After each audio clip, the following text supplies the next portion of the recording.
ഹീരാം ശലോമോനെ കാണാമെന്ന് വലിയ ജ്ഞാനമുള്ളയാളല്ലേ. ശേബാരാജ്ഞിയൊക്കെ വന്നതുപോലെ പുള്ളി വന്ന് കണ്ട് കാര്യമൊക്കെ പറഞ്ഞപ്പം പുള്ളി ഒരു കാര്യം പറഞ്ഞു. പിന്നെ ചായന്റെ സ്നേഹിതനാന്നല്ലോ. അയ്യോ അതെ, നിന്റെ അപ്പച്ചൻ്റെ കിന്നരം വായന ഞാൻ എപ്പോഴും ഓർക്കും. ഇതൊക്കെയായി പറയുന്നത്. സ്തോത്രം. നിന്റെ അപ്പൻ പണ്ടൊരു ഏറെറിഞ്ഞ് ഞാൻ കണ്ടോണ്ട് നിന്നാ മറ്റവൻ കമണ്ണ് പോവും. ഈ പുള്ളിയും എൻ്റെ അപ്പച്ചൻ പറഞ്ഞിട്ടുണ്ട്. ഇപ്പം മിക്ക ഒരു അപ്പച്ചൻ്റെ ചരിത്രം പറഞ്ഞുകൊണ്ടിരിക്കുകയാണ്. നീ ആരേലും എറിഞ്ഞോ? ഷാജി നിന്നെ എറിഞ്ഞതല്ലേ, നിന്നെ എറിഞ്ഞ് 6 തകർത്ത് പോയി. അതാ സ്വോത്രം പറയാതെ ഇങ്ങനെ ഇരിക്കുന്നത്. അപ്പച്ചൻ്റെ വകുപ്പും പറഞ്ഞിരിക്കുക. എടാ, അപ്പച്ചൻ നല്ല കാര്യം ചെയ്തെങ്കിൽ അപ്പച്ചൻ പ്രതിഫലം വാങ്ങിച്ചോളും. നീ ചെയ്തെങ്കിൽ നിനക്ക് പ്രതിഫലം കിട്ടും. ദൈവത്തിന് കൊച്ചുമക്കളില്ല, ദൈവത്തിനെല്ലാം മക്കളാ. ദൈവത്തിൻ്റെ കൊച്ചുമോൻ തങ്കച്ചൻ വന്നിട്ടുണ്ടെന്ന് ഇന്ന് വരെ പുസ്തകത്തിലില്ല. യോഹന്നാന്റെ സുവിശേഷം ഇന്നലെ ചില കാര്യങ്ങൾ ഓർപ്പിച്ചല്ലോ. മറ്റ് 3 സുവിശേഷത്തിൽ നിന്നും നമുക്കറിയാം വ്യത്യസ്തമാണ് യോഹന്നാന്റെ സുവിശേഷം. മത്തായിയും മർക്കോസും ലൂക്കോസും രേഖപ്പെടുത്തിയ ചില കാര്യങ്ങൾ യോഹന്നാൻ രേഖപ്പെടുത്തിയിട്ടില്ല. നിങ്ങൾക്കറിയാം, വചനം പഠിക്കുന്നവർക്ക് വിശേഷിച്ച് ഇവരെല്ലാം വചനം പഠിപ്പിക്കുന്നവരാ. ബിജു പാസ്റ്റർ സഹിതം മുളക്കഴിയിലുമൊക്കെ നന്നായിട്ട് യോജനം പഠിപ്പിക്കുന്നവരാണ്. അപ്പോൾ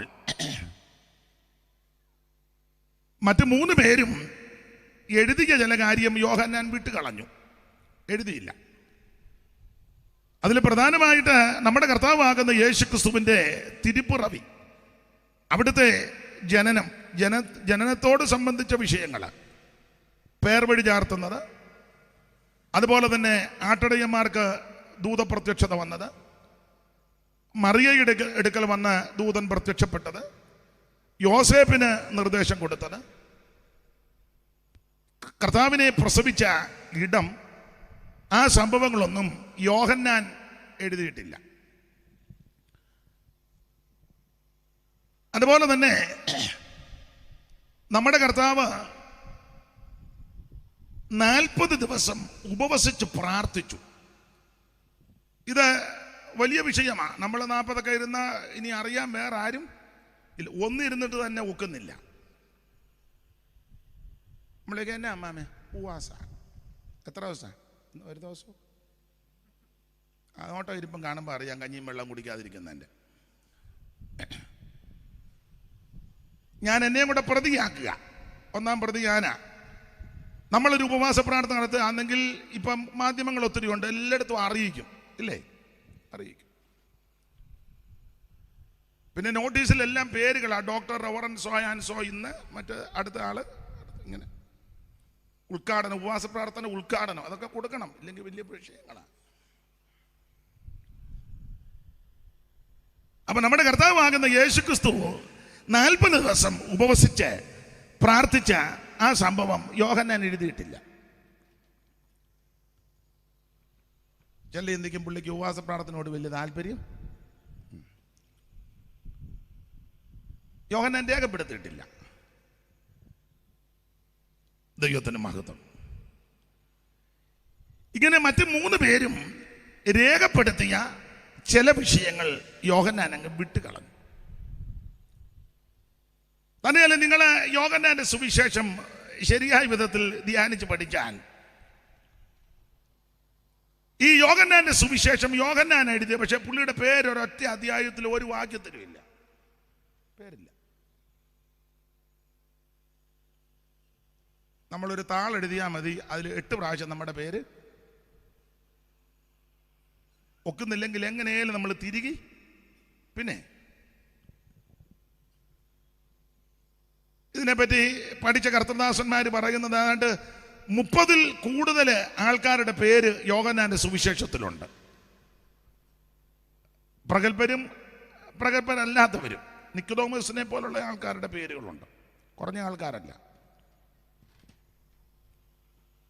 മന്ത്രി, അരിമതിയിലെ മന്ത്രി യോസേപ്പിന്റെ പേരൊക്കെ പ്രഗത്ഭരാവര്. അവരുടെ എല്ലാം പേരുകളെ യോഹന്നാന്റെ സുവിശേഷത്തിൽ രേഖപ്പെടുത്തി.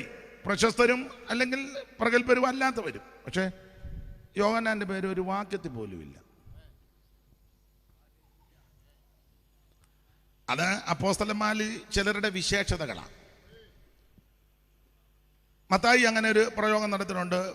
യേശു വന്നപ്പോൾ ചുങ്കസ്ഥലത്ത് ചുങ്കക്കാരൻ എന്നൊരു ഒരുത്തൻ ഇരിക്കുന്നു. പുള്ളിയുടെ കാര്യ ഇരിക്കുന്നു. നമ്മളായിരുന്നൊരു 5 അധ്യായം നമ്മുടെ മാനസാന്തരത്തെ പറ്റി.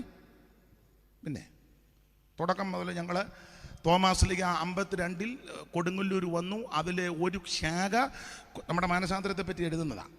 അതിൽ ഒരു ശാഖ കൊടുങ്ങല്ലൂർ വന്നു. അതിൻ്റെ ഒരു ശാഖ കുണ്ടറ ഏരിയയിലോട്ട് വന്നു. കുണ്ടറ എന്നൊരു ശാഖ കൊട്ടാരക്കര, തൃക്കണ്ണമംഗല്, നെല്ലിക്കുന്നം, ഓടനാവട്ടം ഏരിയ വന്നു. അതിൻ്റെ ഒരു ഉപശാഖ നീലേശ്വരത്ത് വന്നു. അതിൻ്റെ ഒരു ഉപശാഖയിൽപ്പെട്ടയാളാണ് എൻ്റെ ഗ്രാൻഡ് ഫാദർ. എന്നിട്ടാ പിന്നെ നമ്മുടെ ചരിത്രം. നിങ്ങൾ എന്നെ തുറച്ചു നോക്കുന്നേ. കുറ്റമല്ലി പറഞ്ഞത്. നമ്മൾ എഴുതിയാൽ അങ്ങനെ എഴുതുക. പക്ഷെ മത്തായി എഴുതിയത് ലേവി എന്ന് പറഞ്ഞൊരുത്തൻ ചുങ്കസ്ഥലത്തിരിക്കുന്നു. എന്നെ അനുഗമിക്കാൻ പറഞ്ഞു. പേരൊന്നും വെളിപ്പെടുത്തിയില്ല.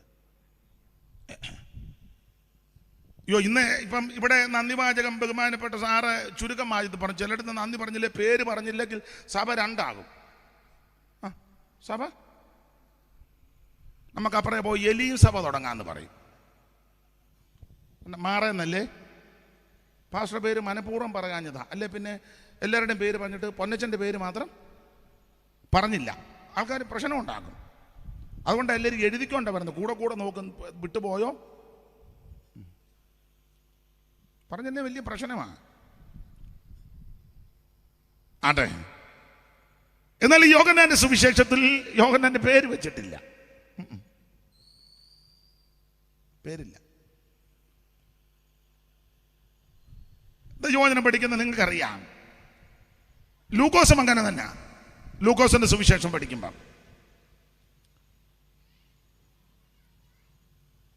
പൗലോസും ശീലാസും എന്ന് ചേർത്ത് പേര് പറഞ്ഞു. പക്ഷെ കൂടെ ലൂക്കോസും ഉണ്ട്, പേര് പറഞ്ഞില്ല. പൗലോസും ശീലാസും കാരാഗ്രഹത്ത് കിടക്കുക, ലൂക്കോസും ഉണ്ട്. പൗലോസ് ഉപദ്രവം ഏറ്റതൊക്കെ വിസ്തരിച്ചിട്ടുണ്ട്. കോലിനാലടി, കപ്പൽ ഛേദം, കടലിലെ ആപത്ത്, കാട്ടിലെ ആപത്ത്, കള്ള സഹോദരന്മാരുള്ള ആപത്ത്, ഓറക്കളപ്പ്, പട്ടിണി, ഇത് ഈ കൂടെ എല്ലാം ലൂക്കോസ് ഉണ്ട്. പേര് പറഞ്ഞിട്ടില്ല. പേര് പറഞ്ഞിട്ടില്ല.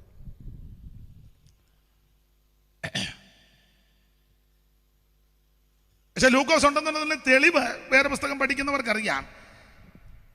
ഇങ്ങനെ എഴുതിയേക്കുന്ന ലൂക്കോസ് എഴുതിയപ്പോ ഞങ്ങൾ പ്രാർത്ഥന സ്ഥലത്ത് ചെന്നപ്പോൾ ഞങ്ങൾ അവിടെ നിന്ന് കപ്പലിൽ കയറി, ഞങ്ങൾ ഇവിടെ ത്രോവാസിലോട്ട് പുള്ളിയുണ്ട്. പേര് വെളിപ്പെടുത്തിയിട്ടില്ല. നമ്മളായിരുന്നല്ലോ വാട്സപ്പിനകത്തും അതിനകത്തല്ല, അയ്യോ ഞാൻ ആ കൊണ്ടേ അടിക്ക് കയ്യും, ഞാൻ അന്നേ അങ്ങനെ പറയും. എൻ്റെ വെച്ചാൽ പൗലോസ് അത്രയും കൊണ്ടില്ല, എൻ്റെ പുറന്നിടുകയാ മറ്റവൻ അടിച്ച് തേണ്ട വേണ ജിബായും പൊക്കി കാണിക്കും. ഇത് പ്രശ്നമാണല്ലോ, എന്നെ അങ്ങ് നിർത്തരുതെന്നാ. ഇത് വേണേ അങ്ങോട്ട് മാറ്റാം. എനിക്ക് ഈ കാലിന് വേദനയൊക്കെ ഉള്ളതുകൊണ്ട് ചിലപ്പോൾ അങ്ങോട്ടും ഇവിടെ നടന്നെന്നൊക്കെ വരും.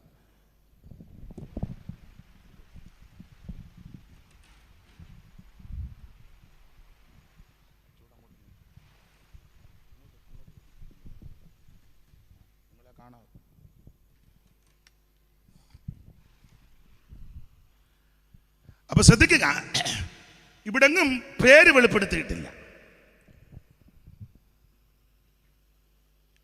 എബ്രായ ലേഖനവും പൗലോസ എഴുതിയത്, പക്ഷേ അതിൻ്റെ തലക്കെട്ടിൽ പേര് കൊടുത്തിട്ടില്ല. അല്ലെങ്കിൽ പേര് വരണമെന്ന് ആഗ്രഹിക്കുന്നത് ഒരു നല്ല ചിന്തയല്ല. കാരണം അവരാ പറഞ്ഞത് നമുക്കൊരു പേരുണ്ടാക്കണമെന്ന്. ആര്? ദൈവത്തിനെതിരെ ഗോപുരം പണിതവർ. എൻ്റെ വിഷയം അതല്ലല്ലോ, അതുകൊണ്ട് അങ്ങോട്ട് പോകുന്നില്ല. തന്നെയല്ല, ചിലരുടെ മുഖത്തൊരു മ്ലാനതി. വെറുതെ എന്തിനാ ഈ യോഗം അലോക്യമായിട്ട് തീരുന്നേ? അപ്പൊ എന്തായാലും യോഹന്നാന്റെ സുവിശേഷത്തിന്റെ വിശേഷത, തന്റെ പേരൊന്നും വെളിപ്പെടുത്തിയിട്ടില്ല. ഇത് ഈ യോഹന്നാന്റെ സുവിശേഷത്തിന്റെ ഒത്തിരി വിശേഷതയുണ്ട്. മറ്റ് 3 പേരും രേഖപ്പെടുത്താത്ത, വെളിപ്പെടുത്താത്ത ചില വിഷയം യോഹന്നാൻ രേഖപ്പെടുത്തിയിട്ടുണ്ട്.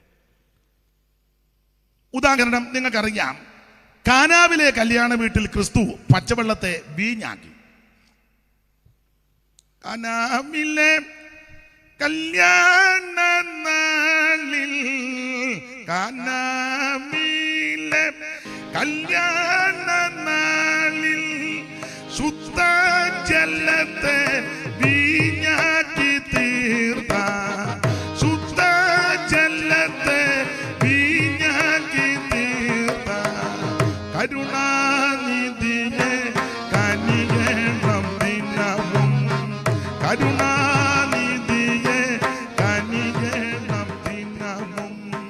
ദേവാ ദേവാ ത്രിലോകനാഥ, ദേവാ ദേവാ ത്രിലോകനാഥ.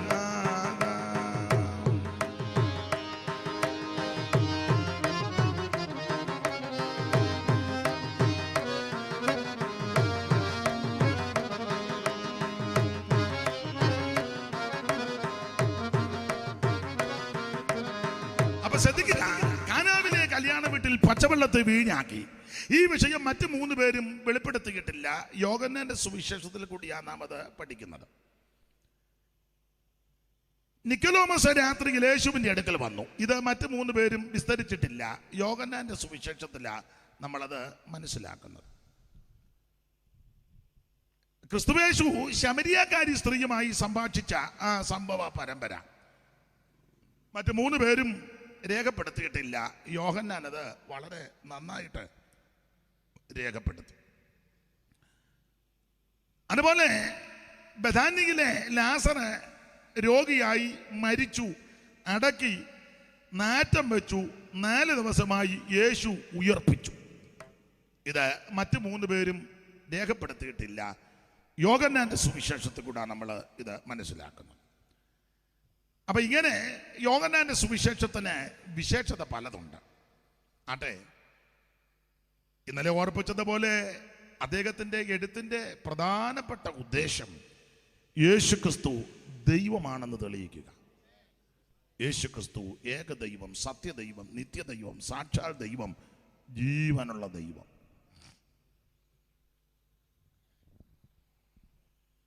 മനുഷ്യരെ എല്ലാം പിടിച്ച് ദൈവങ്ങളാക്കുന്ന ഒരു കാലത്തിലാണ് വന്ന് എന്തെങ്കിലും ഒരു ഇച്ചിരി വിശേഷതയുണ്ടോ ഞങ്ങൾക്ക് ദൈവമാക്കുക. ചിലരങ്ങ് തന്നെ ദൈവം കളിക്കുകയും ചെയ്യുന്നുണ്ട്. പെണ്ണുങ്ങൾക്ക് ആ കാശ് കൂടുതൽ, കൊല്ലം സൈഡിൽ ആ കൂടുതൽ കാശുമുണ്ട്. രാമപുരത്ത് വാര്യരെ ഒരിക്കലെ കുചേലവൃത്തത്തിൽ ഒരു വരി എഴുതി, 33 കോടി ദേവന്മാരുമിന്ന് മൂർത്തിയായി മുപ്പാരിനു വിളക്കുമായി മാർത്താണ്ഡാഖ്യയായിരിക്കും പ്രത്യക്ഷ ദേവതയുടെ മഹാത്മ്യമോർത്തിട്ടുമൻ സുരുകിടുന്നു. വ്യാഖ്യാനിക്കുന്നില്ല.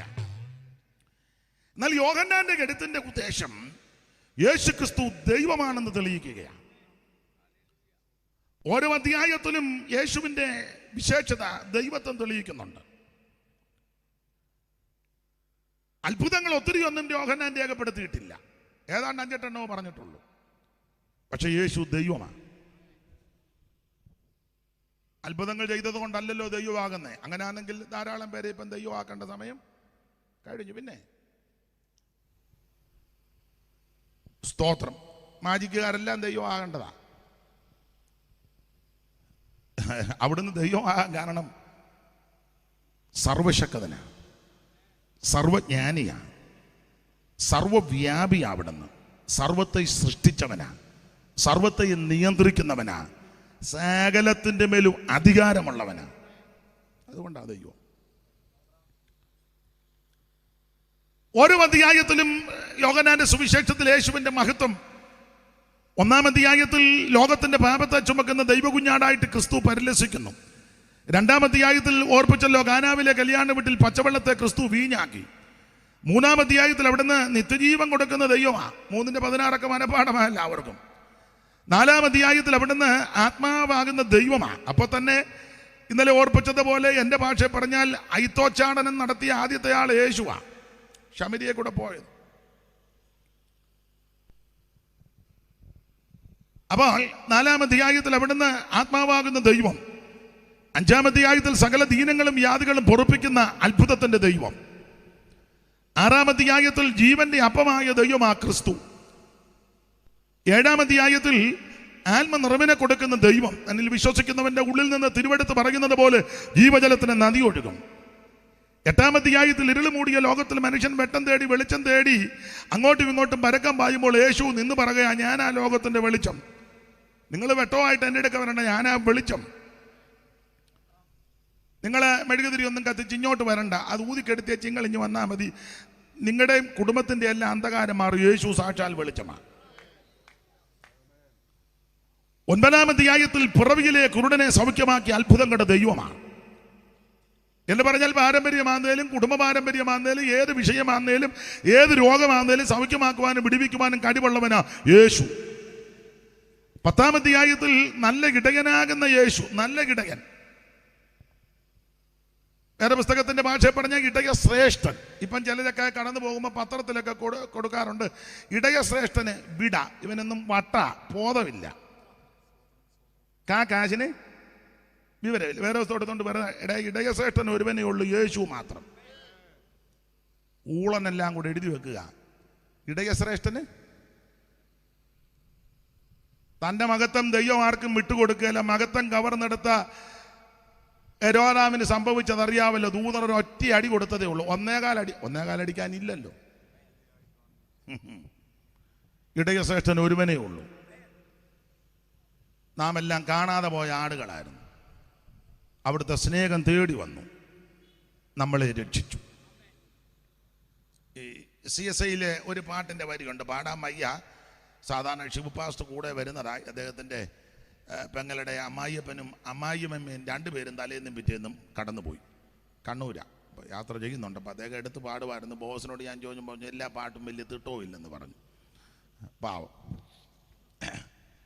അപ്പോഴേ ഒരു പഴയ പാട്ടുണ്ട്, കാട്ടൂണയോടിയോ രാടീനെ നേടുവാൻ തേടി നീ വന്നതിനാൽ, കാട്ടൂണയോടിയോ രാടീനെ നേടുവാൻ തേടി നീ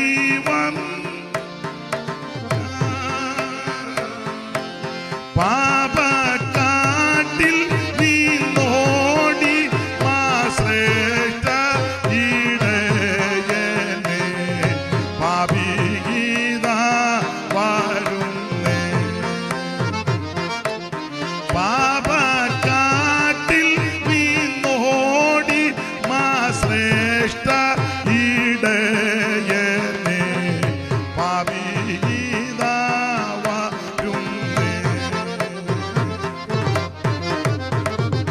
ശ്രീദേവാട്ടിൻ കുട്ടിയെ തിരുപാദം എൻ്റെ ശരണം, തിരുപാദം എൻ്റെ ശരണം. ശ്രീദേവാട്ടിൻ കുട്ടിയെ തിരുപാദം എൻ്റെ ശരണം,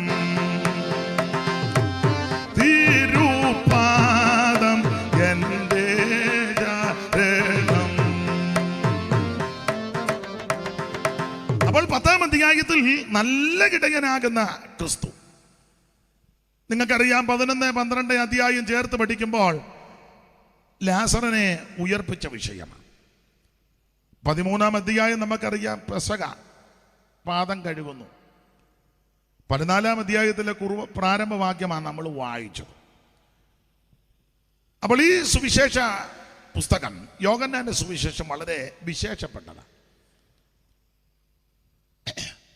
ഓരോ അധ്യായത്തിലും ക്രിസ്തു ദൈവമാണെന്ന് തെളിയിക്കുക. 1-2 അധ്യായങ്ങൾ കൂടി പോയി എടുത്ത വാക്യത്തോട് കൂറ് പുലർത്തി 1-2 കാര്യങ്ങൾ പറഞ്ഞ് ഇന്ന് രാത്രിയിലെ മെസ്സേജ് നിർത്തുവാൻ കർത്താവിൽ ആശിക്കുന്നു. 1-ാം അധ്യായം, യോഹന്നാന്റെ സുവിശേഷം 1-ാം അധ്യായം. ഈ യോഹന്നാൻ എഴുതിയത് ദൈവസഭയെ ഉദ്ദേശിച്ച. ഇന്നലെ ഓർപ്പിച്ചല്ലോ, മത്തായി യഹൂദനെ ഉദ്ദേശിച്ചെഴുതി. അതുകൊണ്ട് ആ പാരമ്പര്യം അബ്രഹാം മുതലങ്ങോട്ട് തുടങ്ങി. ഇവർക്ക് പാരമ്പര്യം കേൾക്കുന്നത് ഇഷ്ടമാണ്. അപ്പച്ചൻ്റെ ഒക്കെ കാര്യം പറയുന്നത് വലിയ ഇഷ്ടമാണ്. വചനം പറഞ്ഞാൽ ഒന്നും സന്തോഷമില്ല, സ്തോത്രം പറ. അപ്പച്ചൻ്റെ കാര്യം കണ്ണുമല്ല. അതുകൊണ്ട് അബ്രഹാമിന്റെ പുത്രനായി ദാവീദിന്റെ പുത്രനായി യേശു ക്രിസ്തുവിന്റെ വംശാവലി. അബ്രഹാം ഇസ്ഹാക്കിനെ ജനിപ്പിച്ച്, ഇസ്ഹാക്ക് യാക്കോബിനെ ജനിപ്പിച്ച്, യാക്കോബ് യഹൂദയെ സഹോദരന്മാരെയും ജനിപ്പിച്ച്, യഹൂദാദാമാരിൽ പാരസിനെ സേരകിനെ ജനിപ്പിച്ച്, അമീനാദാബ് ഓബേദ് ഇഷ. ഇങ്ങനെ പാരമ്പര്യം. അതപ്പോൾ ഇവർക്ക് വലിയ ഇഷ്ടമാണ്. അവരെയും കൂടെ പരിഗണിക്കണമല്ലോ. ലൂക്കോസ് ചരിത്രം തെളിയിച്ചാണ് എഴുതിയിരിക്കുന്നത്. നമുക്കറിയാം, ലൂക്കോസിന്റെ സുവിശേഷം അതിൻ്റെ 1-ാം അധ്യായത്തിൻ്റെ 1-ൽ വായിക്കുന്നുണ്ട്. ശ്രീമാനായ തയോഫിലോസ് ആദ്യം മുതൽ കണ്ട സാക്ഷികളും വചനത്തിൻ്റെ ശുശ്രൂഷകന്മാരുമായി ഞങ്ങളെ പരമേൽപ്പിച്ചതുപോലെ നമ്മുടെ ഇടയിൽ പ്രമാണിച്ചു വരുന്ന കാര്യങ്ങളെപ്പറ്റി ഒരു ചരിത്രം ചമയ്ക്കാൻ പലരും തുനിഞ്ഞിരിക്കൊണ്ട് നിനക്ക് ലഭിച്ച വാർത്തയുടെ ആ കാര്യം നിശ്ചയിമെന്ന് അറിയേണ്ടതിന് ആദ്യം മുതൽ സൂക്ഷ്മമായി സകലതും ഗ്രഹിച്ച് അത് ഓർഡറിലാണ് എഴുതിയിരിക്കുന്നത് ലൂക്കോസ്. അതുകൊണ്ട് ആ 3-ാം അധ്യായത്തിലൊക്കെ പേർവഴി ചാർത്തുന്ന വിഷയം വന്നപ്പോൾ അവിടെ 3-ാം അധ്യായത്തിൻ്റെ 1 മുതൽ ഒന്ന് വായിച്ചേരിപ്പിച്ചു പാസ്റ്ററെ. 3-ാം അധ്യായത്തിൻ്റെ 1 മുതൽ ലൂക്കോസ് 3-ന്റെ 1 മുതൽ വായിച്ചു. ഫാൻ അടിക്കുന്നതുകൊണ്ട് താളം മറിഞ്ഞ് പോകുന്നുണ്ട്. അവിടെ വേറെ ആരെങ്കിലും വായിക്കാനുണ്ട്? ഇല്ല, പാസ്റ്റർ തന്നെ വായിച്ചാലും മതി. തിബിരിയോസ് കൈസറുടെ വാഴ്ചയുടെ 15-ാം ആണ്ടിൽ പൊന്തിയോസ് പീലാത്തോസ് യഹൂദനാട് വാഴുമ്പോൾ. അപ്പൊ കണ്ടോ, അത് ആരൊക്കെ നാടുവാടികള്, ഗവർണർ ആര്, ഇടപ്രഭുക്കന്മാരാരെന്നൊക്കെ കൃത്യം തെളിയിച്ച. തിബിരിയോസ് കൈസറുടെ 15-ാം ആണ്ടിൽ പൊന്തിയോസ് പീലാത്തോസ് യഹൂദനാട് വാഴുമ്പോൾ ഹെരോദാവ് ഗലീലയിൽ അവന്റെ സഹോദരനാകുന്ന ഫിലിപ്പോസ് യൂദൂര്യത്രക്കോന്നെത്തി ദേശങ്ങളിൽ ലൂസാനിയ സബീനയിലും ഇടപ്രഭുക്കന്മാരായ അന്നാത്തും കയ്യപ്പാവും മഹാപുരോഹിതന്മാരുമായി വാഴുംകാലം. അപ്പൊ കാലക്കണക്കിട്ട ചരിത്രം നന്നായിട്ട് ലൂക്കോസ് അങ്ങനെ എഴുതിയിരിക്കുന്നത്. ലൂക്കോസ് യവനായരെ ഉദ്ദേശിച്ചെഴുതി.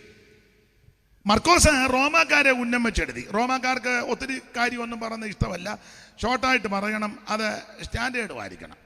അതുകൊണ്ട് മർക്കോസ് 16 അധ്യായത്തിൽ ഒതുക്കി. മത്തായി പിതാക്കന്മാരുടെ ചരിത്രമൊക്കെ പറഞ്ഞ് എല്ലാം കൂടെ ചേർത്ത് പറഞ്ഞുകൊണ്ട് 28 അധ്യായം എടുത്തു. ലൂക്കോസ് കുറച്ച് ചരിത്രവും കൂടെ ചേർത്തത് കൊണ്ട് 24 വന്നു. എന്നാൽ മർക്കോസ് 16 ഒതുക്കി. മതി. ചുരുക്കി സാക്ഷി പറയാനും പഠിക്കണം, പരത്താനും പഠിച്ചു. ചെല്ലു നിന്നിങ്ങനെ കറങ്ങുന്ന കാണാം, ഒന്നുമില്ല, ചുമ്മാ മെനക്കേട് കേസാണ്. ഒരാളിരിക്കെ എഴുന്നേപ്പോൾ എൻ്റെ അടുത്തിരുന്ന ഒരാൾ പറഞ്ഞു, അത് മെനെ തെക്കെ ലൂപ്പർസീനാന്ന് പറഞ്ഞു. മെനക്കേടാന്നായി പറഞ്ഞു തന്നെ. മെനക്കേട് കേസുകൾ ഒത്തിരി ഉണ്ട്. അപ്പം മർക്കോസ് റോമാക്കാരെ ഉന്നമിച്ചായി എഴുതിയത്. എന്നാൽ യോഹന്നാന്റെ എഴുത്തിന്റെ ഉദ്ദേശം ദൈവസഭയെ ഉദ്ദേശിച്ചെഴുതി. നിങ്ങൾക്കറിയാം, ദൈവസഭയ്ക്ക് ചരിത്രത്തിനല്ല പ്രാധാന്യം. ചരിത്രം നല്ലതാ, അത് വളരെ നന്നായിരിക്കുന്നു. നല്ല പാരമ്പര്യം ഉണ്ട്, അത് തെറ്റല്ല. പക്ഷെ ദൈവസഭ പാരമ്പര്യത്തിനും ചരിത്രത്തിനുമല്ല പ്രാധാന്യത കൊടുക്കുന്നത്, വചനത്തിനാണ്. നമുക്ക് ആവശ്യം ദൈവത്തിന്റെ വചനമാണ്. അല്പബുദ്ധിയെ ജ്ഞാനിയാക്കുന്ന തിരുവചനം, ഉലയിലൊരുക്കി ശുദ്ധ ചെയ്ത ദൈവവചനം, അണ്ണാക്കിന്റെ മധുരമാകുന്ന തിരുവചനം, തേനിലും തേൻകെട്ടിലും മധുരമുള്ള ദൈവത്തിന്റെ വചനം, പൊന്നിലും തങ്കത്തിലും ആഗ്രഹിക്ക തിരുവചനം. ഇത് ഇരുവായ്ത്തരമുള്ള ഏത് വാളിനേക്കാൾ മൂർച്ചയേറിയ തിരുവചനം, അതിവേഗത്തിലോടുന്ന ദൈവവചനം, നമ്മെ ശുദ്ധീകരിക്കുന്ന വചനം, നമ്മെ സൗഖ്യമാക്കുന്ന വചനം, നമ്മെ പണിയുന്ന വചനം, കാലിന് ദീപവും പാറയ്ക്ക് പ്രകാശമാകുന്ന തിരുവചനം. നമുക്ക് വചനത്തിന് പ്രാധാന്യം. Praise the Lord. ദൈവവചനമാണ് നമ്മുടെ അടിസ്ഥാനം, അതാ ആധാരം. ഒരു കാര്യം ചേർത്ത് പറയാം, ആര് എന്തോ പറഞ്ഞാലും എന്തോ ഉപദേശം കൊണ്ടുവന്നാലും വേറെ പുസ്തകത്തിൽ ഇല്ലാത്തത് അംഗീകരിക്കരുത്. ഉടക്കുണ്ടാക്കണ്ട, അതിന് ഏലായിട്ട് കൊടുക്കുകയൊന്നും വേണ്ട. പറഞ്ഞു വെച്ച് പൊക്കോട്ടെ, പിന്നെ വരികയല്ലെന്നല്ലേ ഉള്ളൂ. പിന്നെ പറഞ്ഞ് ചിന്ത കഴിയുമ്പം അറിവുണ്ടെങ്കിൽ അത് തിരുത്തി കൊടുത്തേക്കണം, അത് എനിക്കും തിരുത്തി തരണം. അപ്പൊ ചുരുക്കി പറഞ്ഞാൽ നമ്മുടെ അടിസ്ഥാനം ദൈവവചനമാണ്. അപ്പൊ ദൈവസഭ ദൈവത്തിന്റെ വചനത്തിനാണ് പ്രാധാന്യം കൊടുക്കുന്നത്. ഇത് സത്യവചനമാണ്. പൗലോസ് പറഞ്ഞത് നമ്മുടെ കർത്താവാകുന്ന യേശു ക്രിസ്തുവിന്റെ പത്യവചനവും ഭക്തിക്കത്ത ഉപദേശവും. നമുക്ക് അംഗീകരിക്കാനും പ്രവർത്തിക്കാനും ചെയ്യാനും പറ്റാത്ത ഒന്നും വേദപുസ്തകത്തിലില്ല. ഉപദേശങ്ങളൊന്നുമില്ല. എല്ലാം നമുക്ക് ചെയ്യാനും അനുസരിക്കാനും കഴിവുള്ളതായി തന്നിരിക്കുന്നത്. ചെല്ലു പറഞ്ഞത് ആരാ ഇതൊക്കെ അനുസരിക്കുന്നത്? അനുസരിക്കാൻ മേലാത്ത ദൈവം നമുക്ക് തരുമോ? പുതിയ നിയമത്തിലേ അന്യോന്യം സ്നേഹിക്കണം. അതൊക്കെ നമ്മളെ കൊണ്ട് പറ്റുന്ന കാര്യമല്ലേ? പറ്റുന്ന കാര്യമാണ്. സ്തോത്രം. ശത്രുക്കളെ സ്നേഹിക്കണം. അതൊക്കെ പറ്റുന്ന കാര്യമാണ്. ഈ ഇരിപ്പാന്നെ മിക്കവാറും പറ്റും. അപ്പൊ എന്തായാലും യോഹന്നാന്റെ എഴുത്തിന്റെ വിശേഷത ദൈവസഭയെ ഉദ്ദേശിച്ച നമുക്ക് ആവശ്യം ദൈവത്തിന്റെ വചനമാണ്. ആട്ടെ, 1-ാം അധ്യായത്തിലെ പ്രധാനപ്പെട്ട ഒരു വിഷയം യോഹന്നാന്റെ സുവിശേഷം. ഞാനങ്ങനെ പ്രസംഗിക്കുമ്പോഴൊക്കെ പറയും യോഹന്നാന്റെ സുവിശേഷം 1-ാം അധ്യായത്തിലെ വിഷയം നിങ്ങൾ ശരിക്കും പഠിച്ചാൽ ഇങ്ങനെ കണ്ടെത്തലുകളുടെ അധ്യായമാണ്. ഒത്തിരി പേരെ കാണുക, അങ്ങോട്ടും ഇങ്ങോട്ടും എല്ലാം കാണുക. യേശുവിനെ കാണാൻ വരുന്നു, യേശു കാണാൻ ചെല്ലുന്നു, യേശുവിനെ കണ്ടവർ വേറെ ആളിനെ കാണാൻ ചെല്ലുന്നു.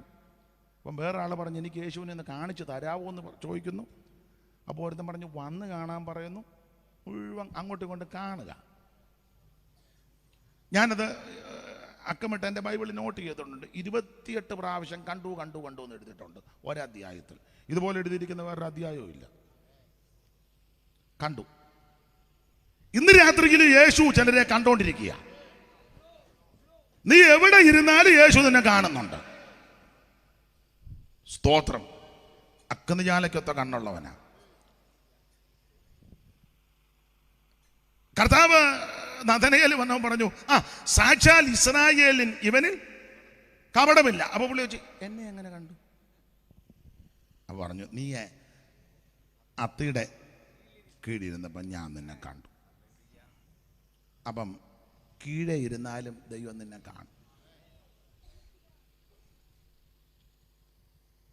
ഒരുത്തനാന്ന് അത്തിയുടെ മേളിലായിരുന്നേ. ആള് കുറുകിയവനാ. കാണാൻ വേണ്ടി അവൻ പുറകോട്ടല്ല ഓടിയത്, മുമ്പോട്ട് ഓടി. അത് പുറകോട്ട് ഓടരുത്. പുറകോട്ട് ഓടിയാൽ പിന്നെ അവിടെ തന്നെ നിൽക്കത്തേ ഉള്ളൂ, കാണുകയല്ല. അവർ കാണിക്കത്തുമില്ല. കണ്ടവർക്ക് അവിടെ ശരിക്കും നിൽക്കാനും.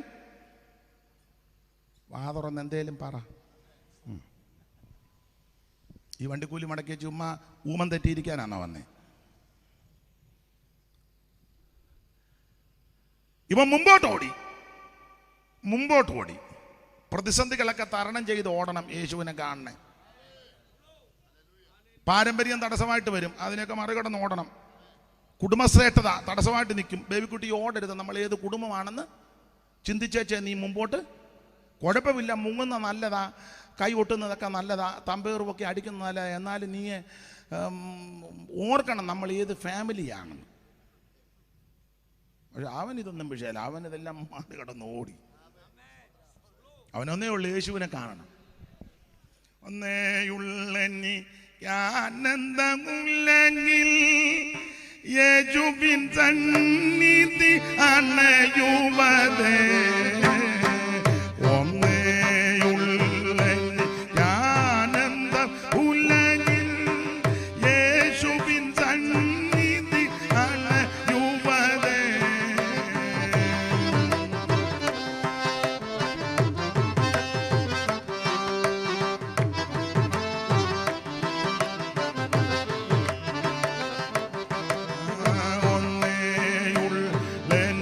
ആനന്ദം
ശ്രദ്ധിക്കുക, ഇവൻ ഒറ്റ ആഗ്രഹമുള്ളൂ, യേശുവിനെ ഒന്ന് കാണണം.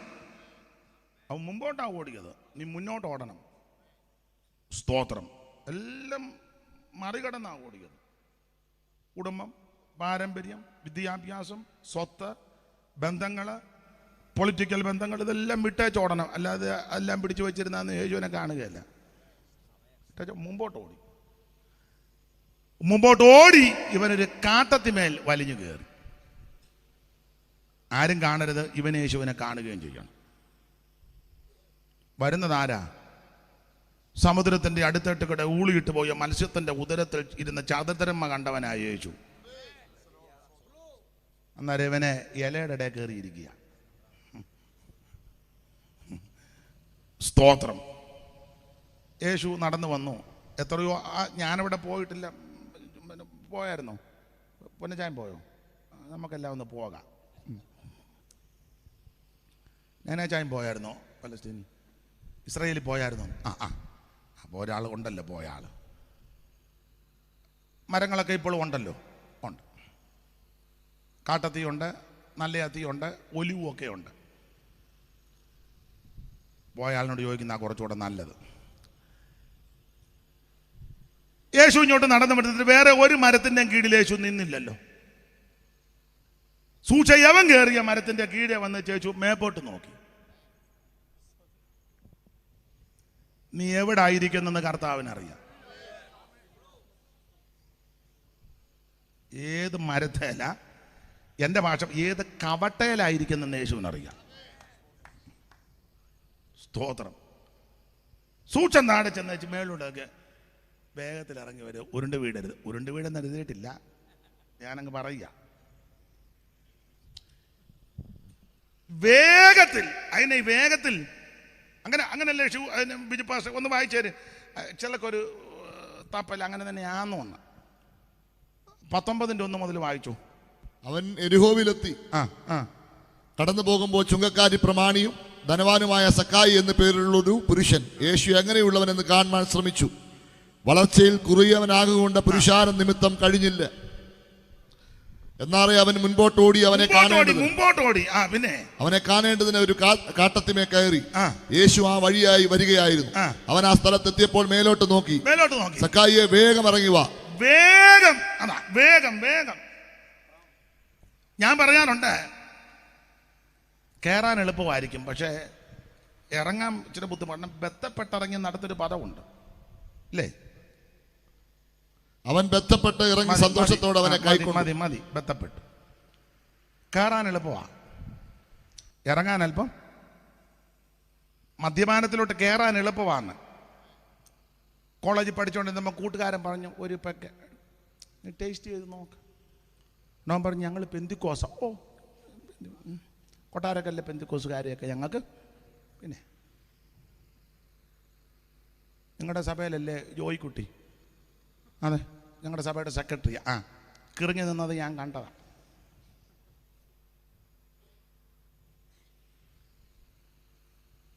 മിക്കവാറും ആരോഗ്യം ഉണ്ടാവുമെന്ന് തോന്നുന്നു. വിജയ പാസ്റ്റർ ചാഞ്ഞ് നോക്കുന്നു, വലിയൊരു ഉണ്ടോ എന്ന് എനിക്കൊരു ഡൗട്ട്. അപ്പൊ രസത്തിനൊന്ന് ടേസ്റ്റ് ചെയ്തതാ, പിന്നെ അത് കാര്യമായി. സ്തോത്രം. ഇറങ്ങി വരാൻ വലിയ ബുദ്ധിമുട്ടാണ്. പുകവലി അത് എളുപ്പമാണ്, അതിലോട്ട് പ്രവേശിക്കാൻ എളുപ്പമാണ്, പക്ഷെ അതിൽ നിന്ന് ഇറങ്ങി വരാൻ വലിയ ബുദ്ധിമുട്ടാണ്. സ്തോത്രം. ചീത്ത പറയാൻ എളുപ്പമാണ്, കമ്മിറ്റി കൂടുമ്പം ചെന്ന് കേട്ടാൽ മതി. ഇപ്പം പിന്നെ മിക്കടുത്ത് AC ഒക്കെ ആയതുകൊണ്ട് എന്തുവാ പറയുന്നതെന്ന് വെളിയിൽ നിൽക്കുന്നവർക്ക് കേൾക്കുന്നുമില്ല. പക്ഷെ അതിൽ നിന്ന് ഇറങ്ങി വരാൻ വലിയ ബുദ്ധിമുട്ടാണ്. അതാ ചെല്ലു പറഞ്ഞ എൻ്റെ ചുണ്ടുമായും ഇറങ്ങി വരാൻ വലിയ ബുദ്ധിമുട്ടാണ്. യേശു അവനോട് പറഞ്ഞു, നീ വേഗം ഇറങ്ങി വരാൻ പറഞ്ഞു. വേഗം. അവൻ ബന്ധപ്പെട്ടിറങ്ങി. അപ്പോൾ ഒരുത്തൻ അത്തിയുടെ കീഴിലിരിക്കുന്നു. യേശു പറഞ്ഞു, നീ അത്തിയുടെ കീഴിലിരുന്നപ്പോൾ ഞാൻ നിന്നെ കണ്ടതാ. ഒരുത്തൻ അത്തിയുടെ മേളിലിരിക്കുന്നു. യേശു വന്ന് കണ്ടു. അപ്പൊ കീഴെ ഇരുന്നാലും യേശു കാണും. വ്യക്തമായിട്ട് എഴുതിയിട്ടില്ലെങ്കിലും പാപം ചെയ്ത ആദി മാതാപിതാക്കളാകുന്ന ആദമും ഹവ്വയും അത്തിക്ക് മറഞ്ഞിരുന്നെന്ന. അത്തിന്ന് എഴുതിയിട്ടില്ലെങ്കിലും വേദ പഠിതാക്കൾ ചില പറഞ്ഞ അത്തിക്ക് മറഞ്ഞിരുന്നത്. കാരണം തള്ള അത്തിയില എടുത്ത മിടിയും ടോപ്പുമൊക്കെ ഉണ്ടാക്കി. അമ്മാമ്മയ്ക്ക് ഒരു മെടിയും അച്ചായനൊരു ബർമുടായും. അങ്ങനെ ആണെന്നില്ല ഇപ്പം എല്ലായിടത്തും. അതൊക്കെ ഇട്ടുകൊണ്ട് ഇപ്പം രാവിലെ നടക്കാൻ ചിലരെയൊക്കെ പോകുന്ന കണ്ടിട്ടില്ലേ? അത് ഈ പരുവത്തിന് അത്തിയല. അപ്പം അത്തിയലയെല്ലാം കൂട്ടി തുന്നി ഇതെല്ലാം നേരെ എടുത്തെല്ലാം കൂടെ വെച്ച് കെട്ടി വന്നപ്പം ദൈവം വരുന്ന കാലൊച്ച ഉടൻ രണ്ടുകൂടെ അത്തിക്ക്.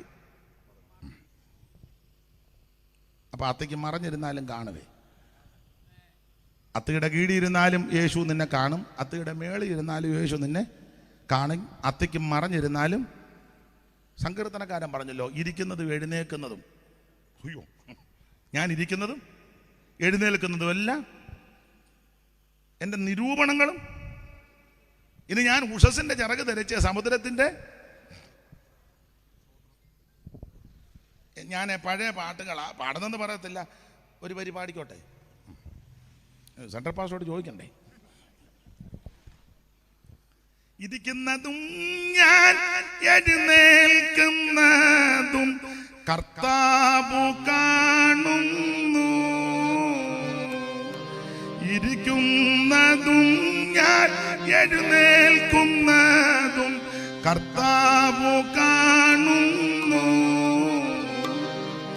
ഗ്രഹിക്കുന്നു കർത്തനൻ ഹൃദയ നിരൂപണ. ഓ ദൂരത്തു നിന്നും തന്നെ ഇതത്ഭുതം, ദൂരത്തു നിന്നും തന്നെ ഇതത്ഭുതം. ഈ പരിജ്ഞാനം, ഈ പരിജ്ഞാനം ആശ്ചര്യദായകമേ. അറിയുന്നു ശോധന ചെയ്തന്റെ നാഥൻ, അറിയുന്നു ശോധന ചെയ്തന്റെ നാഥൻ. ഈ പരിജ്ഞാനം.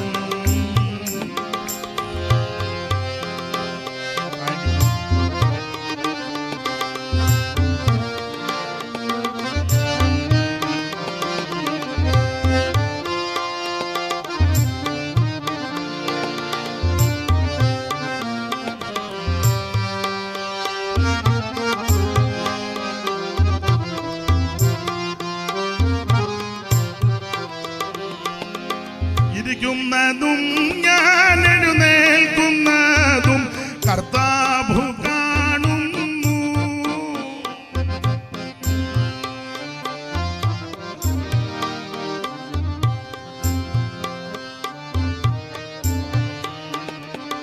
ഓ ഇരിക്കുന്നതും ഞാൻ എഴുന്നേൽക്കുന്നതും കർത്താവു കാണുന്നു.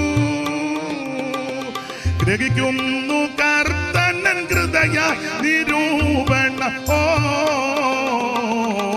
ദൂരത്തു നിന്നും തന്നെ ഇതത്ഭുതം, ദൂരത്തു നിന്നും തന്നെ ഇതത്ഭുതം, ദൂരത്തു നിന്നും തന്നെ ഇതത്ഭുതം. ഈ പരിജ്ഞാനം, ഈ പരിജ്ഞാനം ആശ്ചര്യദായകമേ. അറിയുന്നു ശോധന ചെയ്തന്റെ നാഥൻ, അറിയുന്നു ശോധന ചെയ്തന്റെ നാഥൻ. ഈ പരിജ്ഞാനം. അപ്പൊ ശ്രദ്ധിക്കുക, നാം ഇരിക്കുന്നത് വെടിനേൽക്കുന്നതെല്ലാം കർത്താവ് അറിയുന്നുണ്ട്. ഇന്ന് രാത്രി യേശു ചിലരെ കണ്ടോണ്ടിരിക്കുക. പഴയ നിയമത്തിന്റെ വാക്യത്തിന്റെ വെളിച്ചത്തിൽ നീ സാമാനങ്ങളുടെ ഇടയിൽ പോയി ഒളിച്ചിരുന്നാലും നിന്നെ കാണുന്നൊരു ദൈവമുണ്ട്. അറക്കകത്തിരുന്നാലും പുരമേലിരുന്നാലും എവിടെ ഇരുന്നാലും അറിയുന്ന കാണുന്ന ദൈവമുണ്ട്. അവനും മറഞ്ഞിരിക്കുന്ന ഒന്നുമില്ല.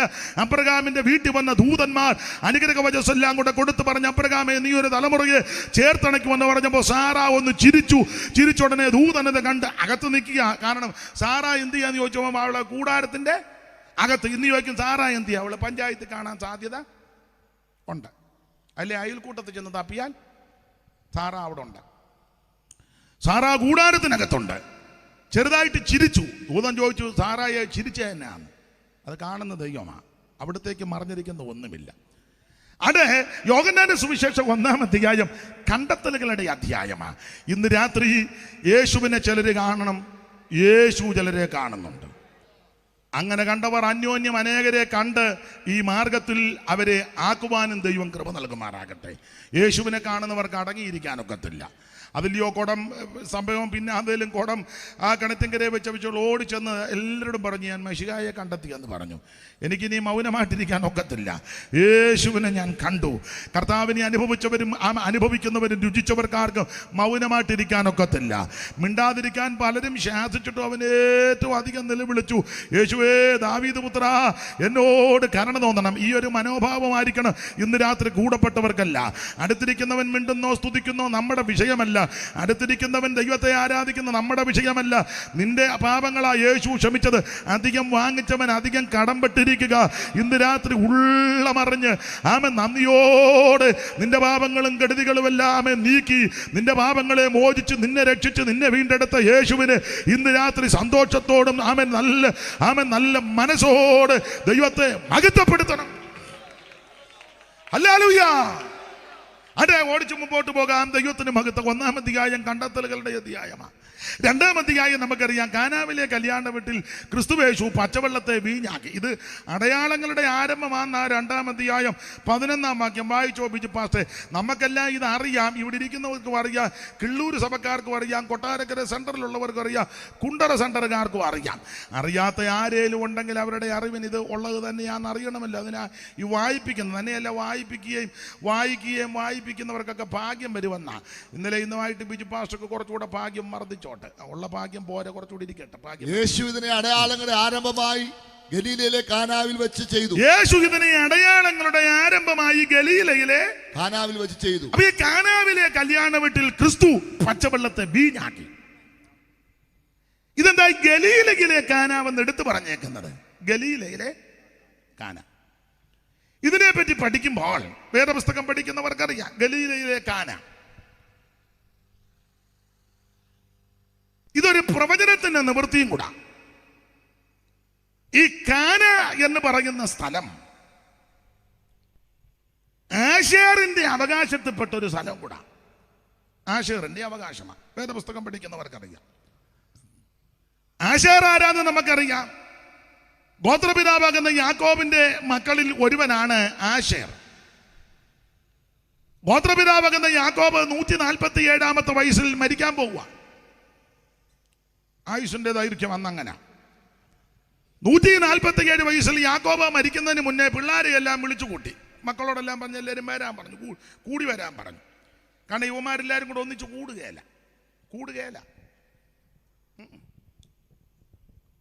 ഐക്യ കൺവെൻഷനാന്നൊക്കെ പറയും, പക്ഷേ വലിയ ഐക്യമൊന്നും ഒരു സഭയിലുള്ളവർ തന്നെ അങ്ങനെ വലിയ ഐക്യം പലയിടത്തും ഇല്ല. ഇവിടെ ആയതുകൊണ്ട് ഞാനൊന്നും പറയുന്നില്ല, ഞാനങ്ങ് അടങ്ങുക. അവരും ചിന്തിക്കുന്ന അങ്ങനെ തന്നെ മതി, അടങ്ങുന്നതാണ് നല്ലത്.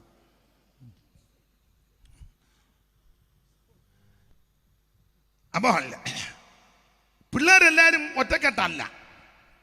അതുകൊണ്ടാണ് 49-ാം അധ്യായത്തിൽ യാക്കോബ് പറഞ്ഞു കൂടി വരാൻ വായിച്ച് 49-1 മുതൽ വായിച്ച്. അനന്തരം യാക്കോബ് തന്റെ പുത്രന്മാരെ വിളിച്ച് അവരോട് പറഞ്ഞത്, കൂടി വരുവീൻ.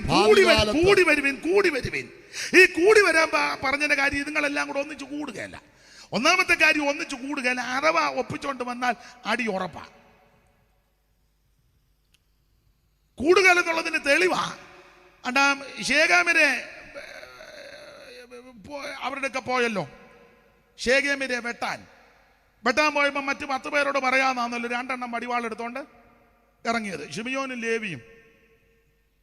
എന്നാ മറ്റവരോടും പറയണ്ടേ, ചേട്ടാ അല്ലെ എടേ ഞങ്ങൾ പോവുക, നീ വരുന്നോ, നിന്റെ ഈ വടിവാളുണ്ടോ, ഇല്ലെങ്കിൽ ഒരെണ്ണം ഞാൻ തരാം. നിനക്കല്ലേ ഒരു കൂട്ടായ്മ, വെട്ടാനാണെങ്കിലും കൂട്ടായ്മ വേണ്ടേ.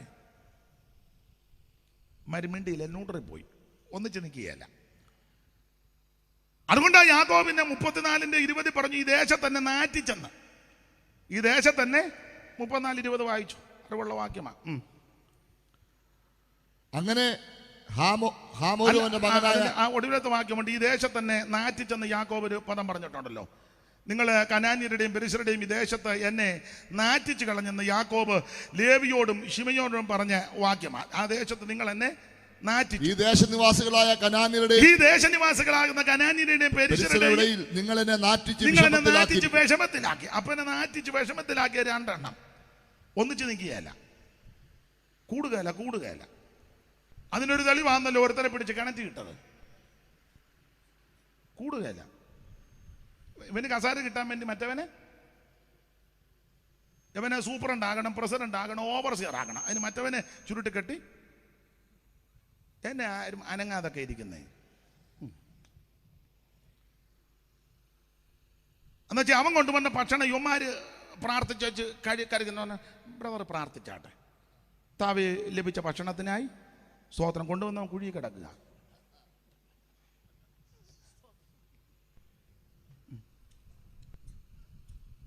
ശുശ്രൂഷിച്ച കാര്യങ്ങളെ അവൻ വെട്ടുകുഴി കിടക്കുക. എന്തോ അക്രമമാണെന്ന് ഓർത്തോണം. ഒരിടത്തും പറഞ്ഞ് നമുക്കൊരു പാട്ടിന്റെ ഈരടി പാടി വെച്ച ഭക്ഷണം. ജീവനുള്ള സർവത്തിനും ഭക്ഷണം നൽകുന്ന, ജീവനുള്ള സർവത്തിനും ഭക്ഷണം നൽകുന്ന. കൊണ്ടുവന്ന കുഴിയില്ല, അവനാ കൊണ്ടുവന്നത്. ഇവരൊന്നിക്കുകയല്ല. ഇനിയുണ്ട് 38 വായിച്ചു. വേദപുസ്തകമല്ലേ, വായിച്ചു. അക്കാലത്ത് യഹൂദ തന്റെ സഹോദരന്മാരെ വിട്ട് അപ്പൊ ഒന്നിച്ച് നിൽക്കുകയല്ല, വിട്ടു പോകുന്നവന്മാരുണ്ട്. അക്കാലത്ത് യഹൂദ തന്റെ സഹോദരന്മാരെ വിട്ട് ഹീരാം എന്ന പേരുള്ള ആ ദുല്യാമിന്റെ അടുക്ക ചെന്ന് ശൂവ എന്ന് പേരുള്ള ഒരു തന്റെ മോളെ കെട്ടി 3 പിള്ളേര് ജനിച്ചു. ഏറ് ഓനാനും ശേലായും. ഏറ് പ്രായം. അപ്പൊ തിമിനക്കാരി പെൺകുട്ടി താമാറിനെ കെട്ടി നാടൻ ഭാഷ പറഞ്ഞ് അവൻ തട്ടിപ്പോയി. അവന്റെ അനിയൻ ഓനാൻ ദേവരധർമ്മം അനുസരിച്ച് അവളെ കെട്ടി. അവനും തീർന്നു. പിന്നെ ഒരുത്തൻ ശേല. അവനന്നേ പ്രായവുമായില്ല. പ്രായമായിട്ടേ കെട്ടാവൂ. പ്രായമായിട്ട് കെട്ടിയിട്ട് തന്നെ ഒക്കുന്നില്ല അല്ലേ?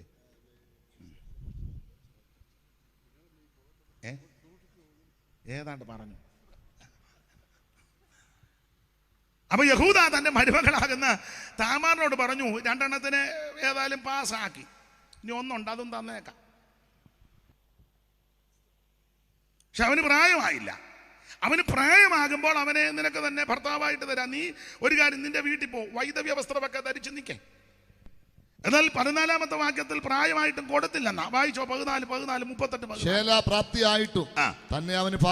ശേലാപ്രാപ്തിയായിട്ടും തന്നെ അവന് ഭാര്യയായിട്ട് കൊടുത്തില്ല എന്ന് താമാർ കണ്ടപ്പോൾ അവള് ആ വൈദവ്യ വസ്ത്രമൊക്കെ മാറ്റിവെച്ച് തിമ്മിനയ്ക്ക് പോകുന്ന വഴിയരികെ അനയും പട്ടണത്തിന്റെ ഗോപുരത്തില് എന്റെ ഭാഷ പറഞ്ഞ പമ്മിയിരുന്നു. യഹൂദ ആടുകട രോമം കത്തിരിക്കാൻ പോയിച്ച് തിരിച്ചു വന്നപ്പോൾ മരുമകളാകുന്ന താമാർ യഹൂദയെ ചതിച്ച് ആ വിധത്തിലൊക്കെ തലമുറകൾ ജനിച്ച സംഭവം വേറെ പുസ്തകത്തിലുണ്ടല്ലോ. ദൈവത്തിന് മഹത്വം.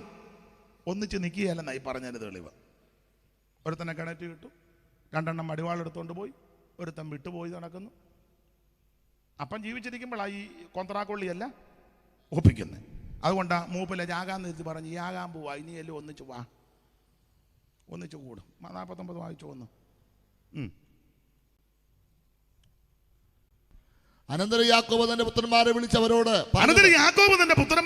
അവരോട് പറഞ്ഞത് കൂടി വരുവീ എന്ന് പറഞ്ഞാൽ ഒന്നിച്ച് കൂടുകയല്ല. ഞാൻ ജാകാൻ പോവാ, ജാകുമ്പോഴെങ്കിലും ഒന്നിച്ച് കൂടണം. ജാകുന്നതിന് മുന്നേ കാര്യങ്ങളൊക്കെ പറഞ്ഞ് പിള്ളേർക്കെല്ലാം പറഞ്ഞു കൊടുക്കണം. പ്രായമുള്ളവരോടും കൊടുക്കി. ഇപ്പൊ പിന്നെ ആരാ പെട്ടെന്ന് ജാകുന്നെന്ന് അറിയത്തില്ല. ഇന്നും വളരെ ദുഃഖകരമായൊരു ശവസംസ്കാരത്തിന് പോയി. 21 വയസ്സുള്ള നമ്മുടെ ഒരു മകന് കടന്നു പോയി. തിരുവല്ലയിൽ ഞാൻ പോയി. വളരെ സങ്കടമാണ്. ഒരു മോനേ ഉള്ളൂ, ഒറ്റ മോനേ ഉള്ളൂ.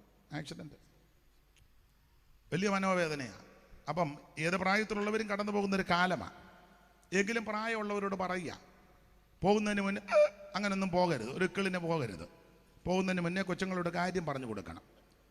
4-5 പിള്ളേരുണ്ടെങ്കിൽ ആധാരമൊക്കെ ക്ലിയർ ആക്കണം. ചുമ്മാ ഉഴപ്പത്തിൽ നടക്കരുത്. യോഗത്തിന് വന്ന് കുത്തിരുന്ന് ഉറങ്ങിച്ച് പോകരുത്. യോഗത്തിന് വന്നില്ലേലും ആ കാര്യങ്ങളെല്ലാം ക്രമീകരിക്കണം. ഇനി എഴുതുമ്പം, ആധാരം എഴുതുമ്പം വെണ്ടറെ വിളിച്ചേച്ച് പറയണേ എൻ്റെയും ചിന്നമ്മയുടെയും കാലശേഷം അങ്ങനെ എഴുതാവുള്ളൂ. മൊത്തം എഴുതി കൊടുത്തേച്ച അവസാനം നിന്നെ ജോസിൻ്റെ അവിടെ കൊണ്ടിടും, കലയവരത്ത്. ഇവിടെ ആകുമ്പോൾ അങ്ങോട്ട് പോകുന്ന എളുപ്പം. മെനക്കേടൊപ്പിക്കരുതെന്നായി പറഞ്ഞത്. കുറഞ്ഞ പക്ഷം വീടും 10 സെൻറ്റ് സ്ഥലവും 2 പേരുടെയും പേരിൽ, ബാക്കിയല്ല അത് എല്ലാം ക്ലിയർ ആക്കി വെച്ചേക്കണം. എന്നിട്ട് കാലശേഷം അങ്ങനെ അത് വെണ്ടർക്ക് അറിയാം. വെണ്ടർക്ക് ആധാര ഭാഷ ഉണ്ടല്ലോ, അതൊന്നും ഞാൻ തട്ടിക്കളയുകയല്ല. അപ്പോൾ ശ്രദ്ധിച്ചേ, വേണ്ടെന്നറിയാം. അത് പറഞ്ഞു കൊടുക്കുമ്പോൾ അവർ നല്ല ആധാര ഭാഷയുണ്ട്, അവരത് കോള് കൊള്ളിച്ച് എഴുതിക്കോളും. അങ്ങനുണ്ട്. പണ്ടൊരാൾ ആധാരം എഴുതാൻ നേരത്ത് ആധാരം എഴുതാൻ ചെന്നപ്പോൾ ചോദിച്ചു, കറിയാച്ചാ ഞാൻ എഴുതാൻ പോവാം. അയ്യോ എഴുത, അതിനല്ലേ കാശുമൊക്കെ തന്നത്, എഴുതും. ഇപ്പം ഞാൻ എഴുതും. അയ്യോ എഴുത, സമയം പോകുന്നു, ഞാൻ ആധാരം എഴുതാൻ പോവാം. കൂടെ പറഞ്ഞു പോയി. അതിനാണ് ഞാൻ ആധാരം എഴുതുമ്പം കറിയാച്ചൻ്റെ ഭാര്യ അച്ചുക്കുട്ടി ചെറിയാച്ചൻ്റെ ഭാര്യയായിട്ട് വരും. വീടും വീട്ടിലിരിപ്പ് സാധനങ്ങളും എല്ലാം കൂടെ പിന്നെ അവകാശമായിട്ട് വെക്കുമ്പോൾ ഞാൻ അങ്ങനത്തെ എഴുത്തുകാരുണ്ടെന്നായി പറഞ്ഞത്. കറിയാച്ചൻ്റെ ഭാര്യ അച്ചുക്കുട്ടി ചെറിയാച്ചൻ്റെ ഭാര്യയായിട്ട് വരും, ആധാരത്തിൽ കൊള്ളിക്കും ഞാൻ. അതാ ചോദിച്ചാൽ എഴുതിക്കോട്ടെ എന്ന്. അങ്ങനെ എഴുതുന്നവരുണ്ട്. അപ്പം മരിക്കുന്നതിന് മുന്നേ ഇതെല്ലാം ക്ലിയർ ആക്കണം, പറയേണ്ടതെല്ലാം പറയണം. ആർക്കെങ്കിലും കടം കൊടുക്കാനുണ്ടെങ്കിൽ എഴുതി വെക്കണം, അല്ലെ പിള്ളേരോട് പറയണം. ആരെങ്കിലും തരാനുണ്ടെങ്കിലും അത് ഒച്ച എവിടെ പോയാ ഒച്ചേ അവിടെ എങ്ങാനും അടങ്ങിയിട്ട് ഇത് അങ്ങോട്ടും ഇങ്ങോട്ടും ഓടി കിടക്കുന്നത്. അവിടെ ഇരിക്കുന്നേ. അപ്പൊ ശ്രദ്ധിച്ചേ, കാര്യങ്ങളെല്ലാം മരിക്കുന്നതിന് മുന്നേ പറയണം. മരണത്തിന് മുമ്പേ മരിക്കാൻ ഒരുങ്ങണമല്ലോ, വേണ്ടേ? മരിക്കാൻ ഒരുങ്ങണം. ഈ ഇരിപ്പം അന്ത്യം വരിയിരിക്കുമെന്നും പറഞ്ഞാന്നോ? ഒരു പാട്ടുണ്ടല്ലോ നമ്മളല്ലേ ഇപ്പം അങ്ങനത്തെ പാട്ടൊന്നും ശവസംസ്കാരത്തിന് ചെന്നാലും പാടുന്നില്ല. ഒന്ന് അറിയത്തുമില്ല, രണ്ട് പാടത്തുമില്ല. തന്നെയല്ല അത് പാടുന്നത് ആർക്കും വലിയ ഇവിടെ ഒന്ന് പാടിക്കേ. ഒരിക്കലേവനും മരിക്കും നിർണയം ഓരുങ്ങെല്ലാവരും മരിപ്പാൻ. ഒരിക്കലേവനും പാട് ജാഗത്തൊന്നുമില്ല.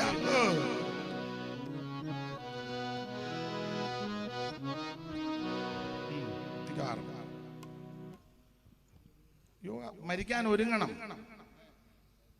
പണ്ട് മുദ്രാവാക്യമൊക്കെ വിളിച്ച സമയത്ത് ചിലര് പാടുന്ന കേട്ടിട്ടുണ്ട്, മരിക്കാൻ ഞങ്ങൾക്ക് മനസ്സില്ലെന്ന്. നമുക്ക് മനസ്സുണ്ടാകണം, മരിക്കാൻ ഒരുങ്ങണം. അതാ നമ്മുടെ പ്രത്യേകത, മരിക്കാൻ ഒരുങ്ങണം. ഏതെല്ലാം അറിയാവുന്ന ഒരു പാട്, പേടിച്ച് ചിലർ പാടാതിരിക്കുക. ഒരിക്കലേ വന്നു മരിക്കും നിർണയ ഒരുങ്ങെല്ലാവരും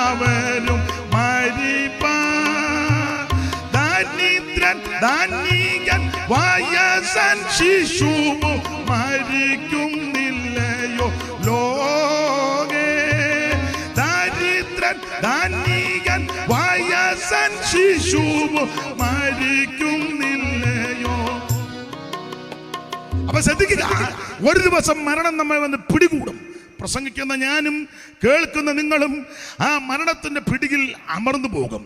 വെളിപ്പാട് പുസ്തകത്തിലൊക്കെ വായിക്കുമ്പോൾ, കൊരിന്ത്യ ലേഖനം കൂടെ ചേർത്ത് പഠിക്കുമ്പോൾ 15 പറഞ്ഞിട്ടുണ്ട്, ഒടുക്കത്തെ ശത്രുവായിട്ട് മരണം നീങ്ങും. അതിപ്പോഴല്ല, ആമൻ സ്വന്തം വെള്ളസിംഹാസന ആധിപത്യം കൊണ്ട് കടിക്കുമ്പോൾ മരണത്തെയും പാതാളത്തെയും തീപ്പൊയിൽ തള്ളിക്കിടും.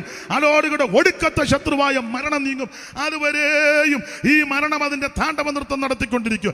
എന്നാൽ മരണത്തിന്റെ തണുത്ത കരം വന്ന് തലോടുന്നതിന് മുന്ന്, നിന്നെ തപ്പുന്നതിന് മുമ്പ് ഞാനും നിങ്ങളും ചെയ്യേണ്ട കാര്യം, 1 മരണത്തിനായിട്ട് ഒരുങ്ങണം. 2 മരിക്കുന്നതിന് മുമ്പ് നീ യേശുവിനെ രക്ഷിതാവായി സ്വീകരിക്കണം. അതിനായി രാത്രി യോഗം. മനുജാ നിദനമതു നിനയാത മനുജാ, നിദനമതു നിനയാത മനുജാ, നിദനമതു നിനയാത മനുജാ. ഞാനേ ഈ പാട്ടിൻ്റെ എല്ലാ വരിയും മറന്നുപോയി. ചിലപ്പോൾ അവർ ഓൺലൈനിൽ കാണും. ഈ പാട്ട് എന്നെ പഠിപ്പിച്ചത് നമ്മുടെ അംബ്രേ ചാക്കോച്ചൻ എന്ന് പറയുന്ന ഒരാളുണ്ടായിരുന്നു, പെന്തിക്കോസിൻ്റെ ആരംഭകാലത്ത് പാമ്പാടി. അംബ്രേ ചാക്കോച്ചൻ അതാരാന്ന് ചോദിച്ചാൽ, അംബ്രേ ചാക്കോച്ചായൻ്റെ മകളെയാണ് നമ്മുടെ MV ചാക്കോ സാറിൻ്റെ ജ്യേഷ്ഠൻ കെട്ടിയത്. അദ്ദേഹത്തിൻ്റെ ആ ജ്യേഷ്ഠൻ്റെ മകനാണ് നമ്മുടെ ജെയിംസ് വർഗീസ് പാസ്റ്റർ ചർച്ചക്കൂടിൽ. അപ്പം ജെയിംസ് വർഗീസ് പാസ്റ്ററുടെ അമ്മയുടെ അപ്പനാണ് അംബ്രേ ചാക്കോച്ചൻ. അദ്ദേഹത്തിൻ്റെ അമ്മാച്ചന്മാർ 2 പേരുണ്ട്, തോമാച്ചാനും ബേവിച്ചാനും. അംബ്രേക്കാർ നന്നായിട്ട് പാട്ട് പാടും. അപ്പോൾ ഇപ്പോൾ കൊടുക്കുന്ന അങ്ങ് ചെന്നപ്പം ഈ പഴയ തറവാട തൂണുണ്ട്, 3-4 തൂണുണ്ട്. അപ്പം തോമാച്ചാൻ ഈ തൂണെ ചാരി ഇരുന്ന് കാലം നീട്ടി അങ്ങോട്ടിരിക്കുന്നു, പാപ്പച്ചാൻ അവിടെ ഇരുന്ന് ഇങ്ങോട്ടിരിക്കുന്നു, കുഞ്ഞാൻ കൊച്ചമ്മ നമ്മുടെ മുളക്കുട ബൈബിൾ സ്കൂളിൽ ആദ്യ ബാച്ചിൽ പഠിച്ചതാണ്. അൺമാരികേഡായിരുന്നു. അവർ ആന്ധ്രയിൽ ഒരു സഭയുടെ ശുശ്രൂഷ 14 കൊല്ലം ചെയ്തു. ആണുങ്ങളാരുമില്ല, ഉദ്ദേശിമാരും അങ്ങോട്ട് പോകുന്നുമില്ല. ഇപ്പോഴല്ല, വർഷങ്ങൾക്ക് മുമ്പ് 14 കൊല്ലം ഒരു സഭയുടെ ശുശ്രൂഷകയായിട്ടിരുന്നു കുഞ്ഞാച്ചമ്മ. അതായത് ജെയിംസ് വർഗീസ് പാസ്റ്ററുടെ അമ്മയുടെ സഹോദരി. ഭയങ്കര തറവുള്ള അമ്മയായിരുന്നു. ഞാൻ കണ്ടിട്ടുണ്ട്, ആ വീട്ടിൽ പാർത്തിട്ടുണ്ട്. അപ്പം അവർ പാടിയ ഈ വരി ഞാൻ കേട്ടത്. ചിലപ്പം തെറ്റ് വരാൻ സാധ്യത ഉണ്ട്, അതുകൊണ്ടാണ് മുൻകൂർ ജാമ്യം എടുത്തതാണ്. അപ്പം പാടിയതാ. മനുജ നിദനമതു നിനയാത മനുജ നിദനമതു നിനയാത മനുജ നിദനമതു നിനയാത മനുജ.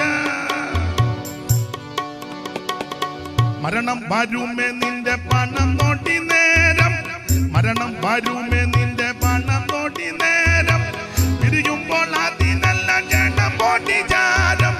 ശലോമോനും അറിയുവാൻ കഴിഞ്ഞില്ലതാലെ, ശലോമോനും അറിയുവാൻ കഴിഞ്ഞില്ലതാലെ.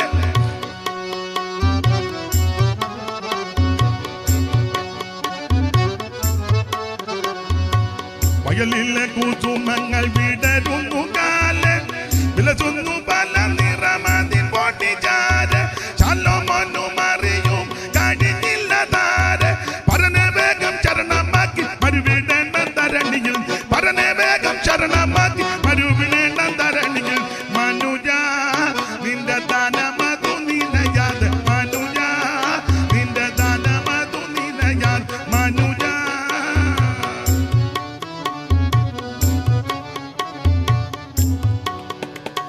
അപ്പൊ ഒരു ദിവസം മരണം എന്നെയും നിങ്ങളെയും വന്ന് പിടികൂടും. ആ മരണത്തിന്റെ തണുത്ത കരം വന്ന് തപ്പുന്നതിന് മുമ്പ് നീ യേശുവിനെ രക്ഷിതാവായി സ്വീകരിക്കണം. മറ്റൊരുത്തനും രക്ഷയില്ല.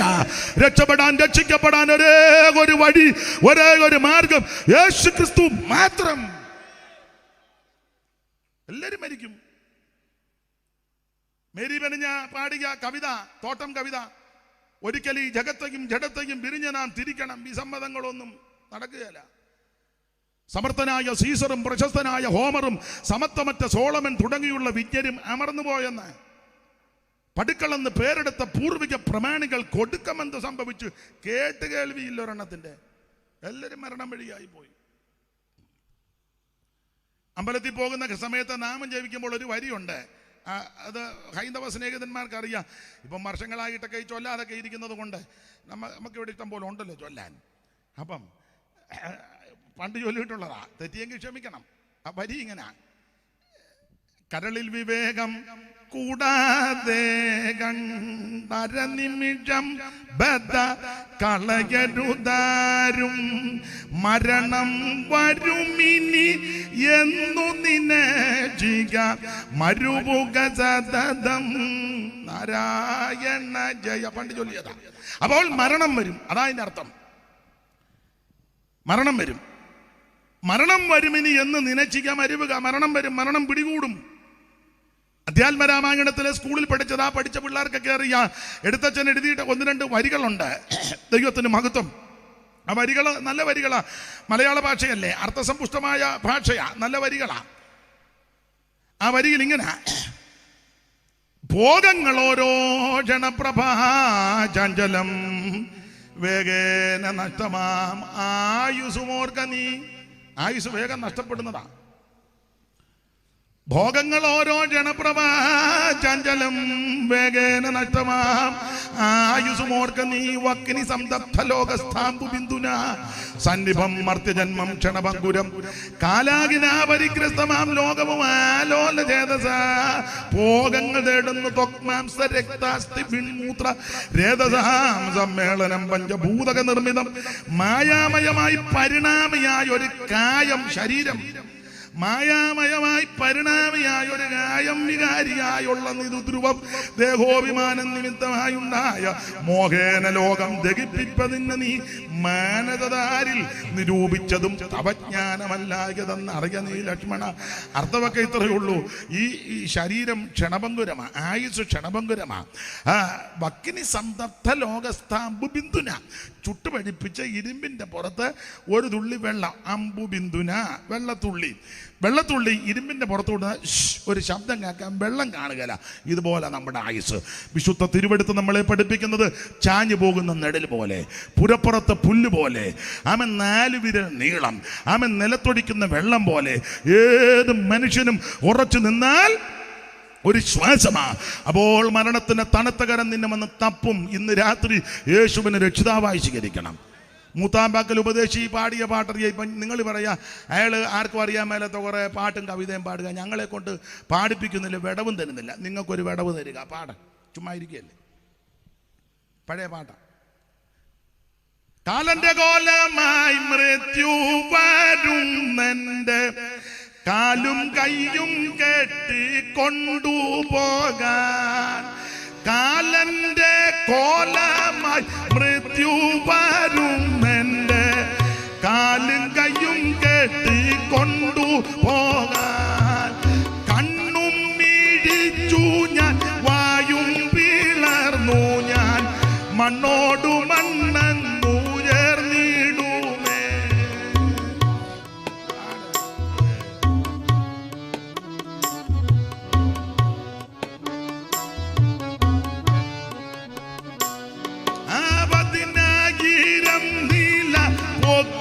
പണിഞ്ഞാലും അതിനുള്ളിലും മൃത്യു കയറി ചെല്ലും.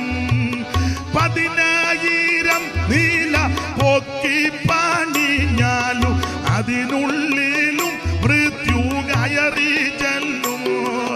ചെറ്റപ്പൂരയാതിൽ പാർക്കുന്ന ഭിക്ഷുവും മുറ്റുമരണത്തിനതിനായി. ചെറ്റപ്പൂരയാതിൽ പാർക്കുന്ന ഭിക്ഷുവും മുറ്റുമരണത്തിനതിനായി.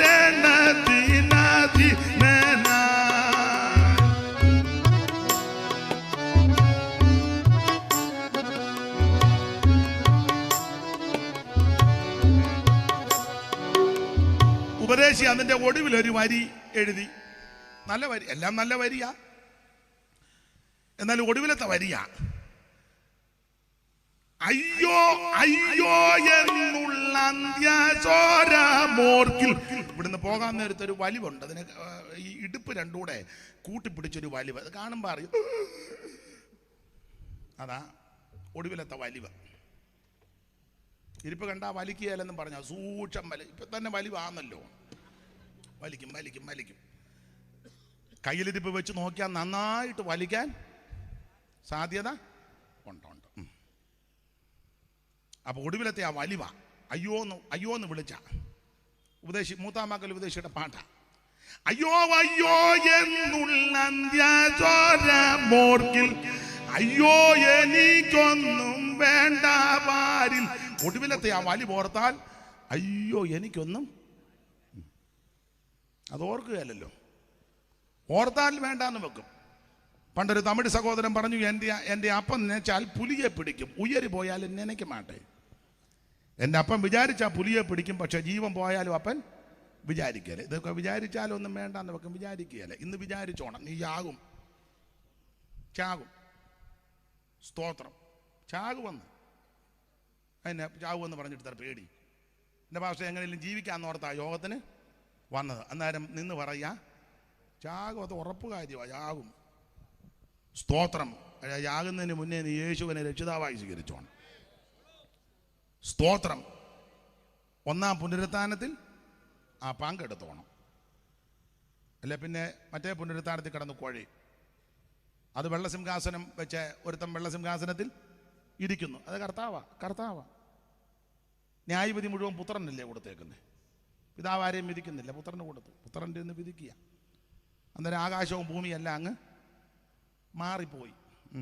ആകാശവും ഭൂമി മാറി. സമുദ്രം തങ്ങളിലുള്ളവരെ അങ്ങോട്ട് വെള്ളത്തിൽ വീണ് ചത്തതും പെരുമണും ദുരന്തവും ഒക്കെ ഒത്തിരി ഉണ്ടല്ലോ, അങ്ങനെ ധാരാളം. അതെല്ലാം പറത്തെ ഇങ്ങോട്ട് വന്നതിനെ എല്ലാം തേണ്ട പിടിച്ചോളാൻ പറയും. സമുദ്രം അങ്ങോട്ട് ഏൽപ്പിച്ചു കൊടുക്കും, എല്ലാം ഏൽപ്പിച്ചു കൊടുക്കും.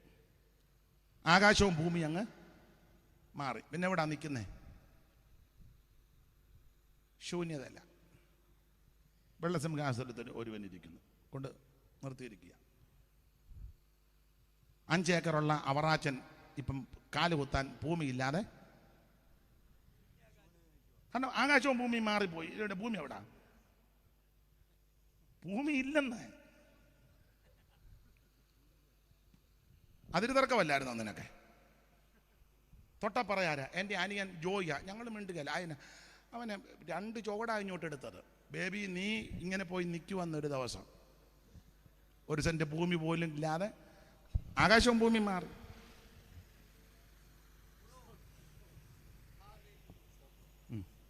ഇപ്പൊ ചിലരുടെ കീർവാണമൊക്കെ എങ്ങനെ ഉണ്ടാ? ഈയിടെ ഒരു 5 ഏക്കർ എഴുതിച്ചു. എന്നിട്ട് ആധാരം എൻ്റെ കയ്യിലുണ്ട്. മോൻ അമേരിക്കയിൽ നിന്ന് വിളിച്ച് പറഞ്ഞു, ഒക്കുന്നെങ്കിൽ ഒരു 20 ഏക്കറും കൂടെ നോക്കിക്കോ, ഞാൻ അവധിക്ക് വരുമ്പോൾ അധിക ദിവസമില്ല, ഒരാഴ്ച കൊണ്ട് നമുക്കെല്ലാം.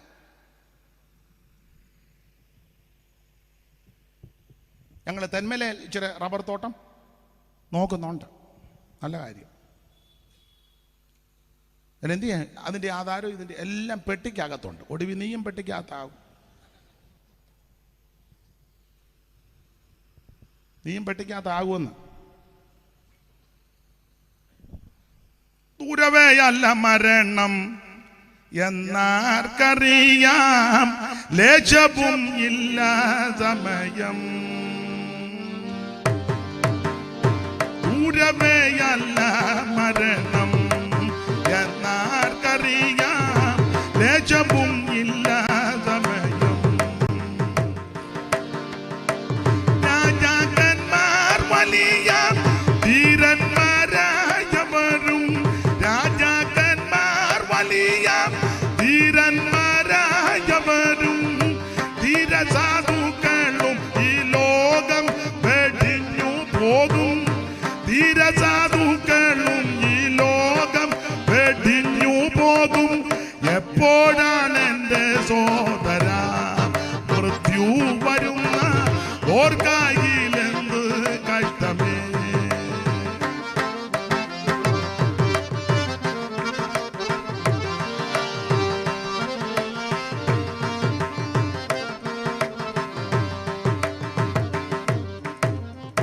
വാളിനാൽ വെട്ട് കൊണ്ടിട്ടോ വല്ലാത്തതായ വ്യാധികൾ വന്നു കൂടിട്ടോ,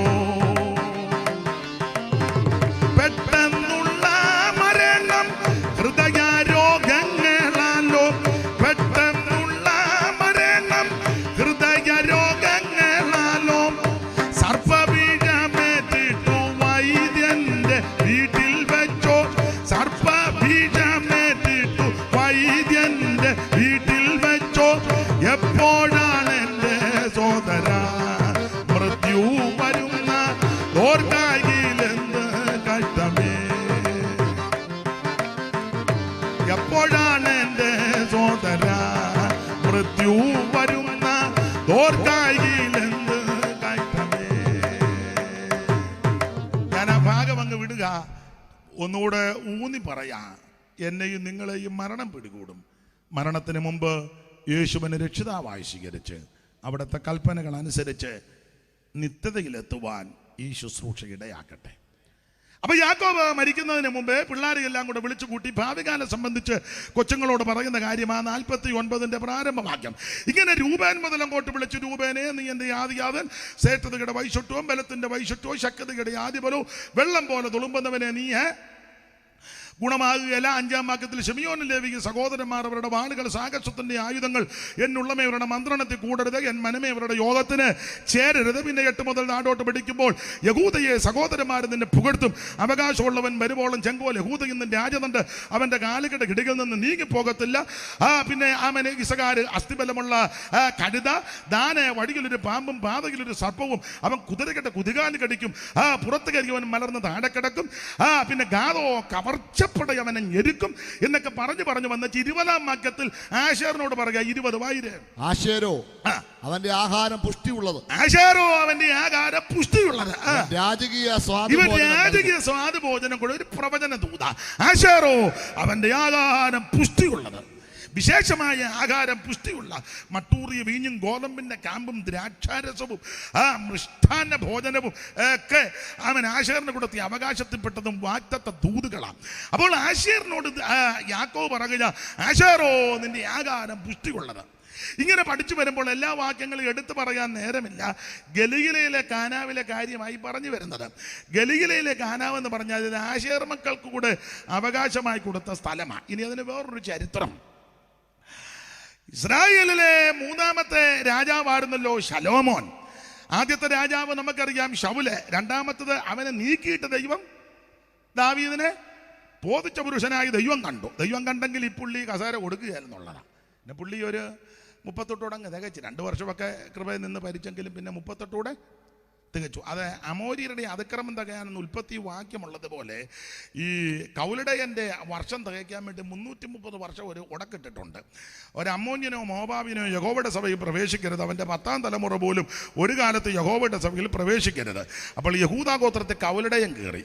യഹൂദയ്ക്ക് താമാറിൽ മുമ്പേ വായിച്ച കൂട്ടത്തിൽ പേരസും ശേരകും. ഇത് കൗലടയനാണ്. കൗലടയൻ കയറിക്കഴിഞ്ഞാൽ 10 തലമുറ വിലക്കാം. ഒരു തലമുറ പഴയ കണക്കനുസരിച്ച് 33 കൊല്ലം. 33 ഇൻറ്റു 10 സമം 330 വർഷം ഈ ഗോത്രത്തിൽ വിലക്കിട്ടിരിക്കുക. അതുകൊണ്ട് ആ പുള്ളി 2 ഇരുന്നിട്ട് 30 ചേർത്തത് 40 തയ്ക്കാനാണ്. വാക്യങ്ങളെല്ലാം എടുപ്പിക്കാൻ നേരമില്ല, ആ ഭാഗത്തേക്ക് പോകുന്നില്ല. എന്തായാലും ആദ്യത്തെ രാജാവ് ശൗല്. യവനെ ദൈവം നീക്കി ദാവീദിനെ ബോധിച്ച പുരുഷനാക്കി. ദാവീദ് കഴിഞ്ഞപ്പോൾ പിന്നെ വന്ന് ശലോമോനാ. അപ്പോൾ ഈ ശലോമോൻ രാജാവായി കഴിഞ്ഞപ്പോൾ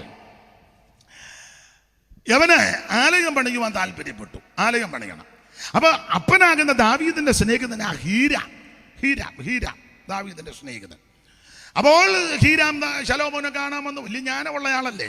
ശേബാരാജിയൊക്കെ വന്നതുപോലെ പുള്ളി ഒന്ന് വന്ന് കണ്ട് കാര്യമൊക്കെ പറഞ്ഞപ്പം പുള്ളി ഒരു കാര്യം പറഞ്ഞു. പിന്നെ ചായൻ്റെ സ്നേഹിതനാണല്ലോ. അതെ നിന്റെ അപ്പൻ നിന്റെ അപ്പച്ചൻ്റെ കിന്നരമായന ഞാൻ എപ്പോഴും ഓർക്കും. ഇതൊക്കെയായി പറയുന്നത്.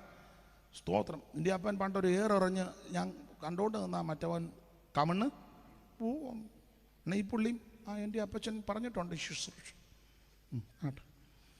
അപ്പം ഇവര് ഇങ്ങനെ കാര്യങ്ങളൊക്കെ ഇപ്പം മിക്ക ഒരു അപ്പച്ചൻ്റെ ചരിത്രം പറഞ്ഞുകൊണ്ടിരിക്കുകയാണ്. നീ ആരേലും എറിഞ്ഞോ? ഷാജി നിന്നെ എറിഞ്ഞതല്ലേ? നിന്നെ എറിഞ്ഞ് 6-മല് തകർത്ത് പോയി. അതായത് സ്വോത്രം പറയാതെ ഇങ്ങനെ ഇരിക്കുന്നത്. അപ്പച്ചൻ്റെ വകുപ്പും പറഞ്ഞിരിക്കുക.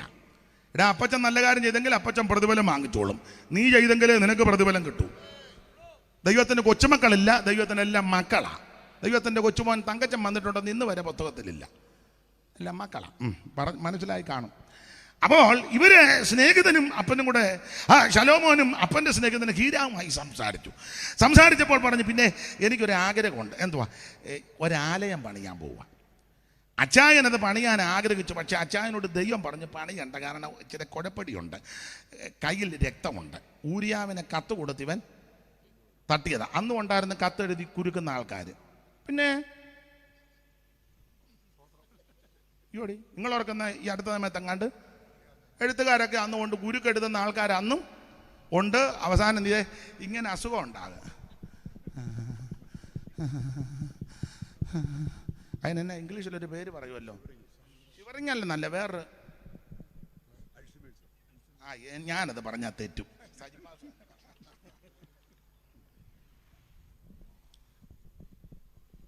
നീ ആവശ്യമില്ലാത്ത എഴുതി പിടിപ്പിച്ചാൽ, ആവശ്യമില്ലാത്തത് പറഞ്ഞാൽ ഒടുവിലേ ഇവൻ കള്ളക്കത്തെഴുതി. സ്തോത്രം. ഊരിയാവിനെ തന്ത്രത്തിൽ ചതിച്ചു. അവന്റെ ഭാര്യയെ അവൻ ചതിച്ചു കൊണ്ടുവന്നു.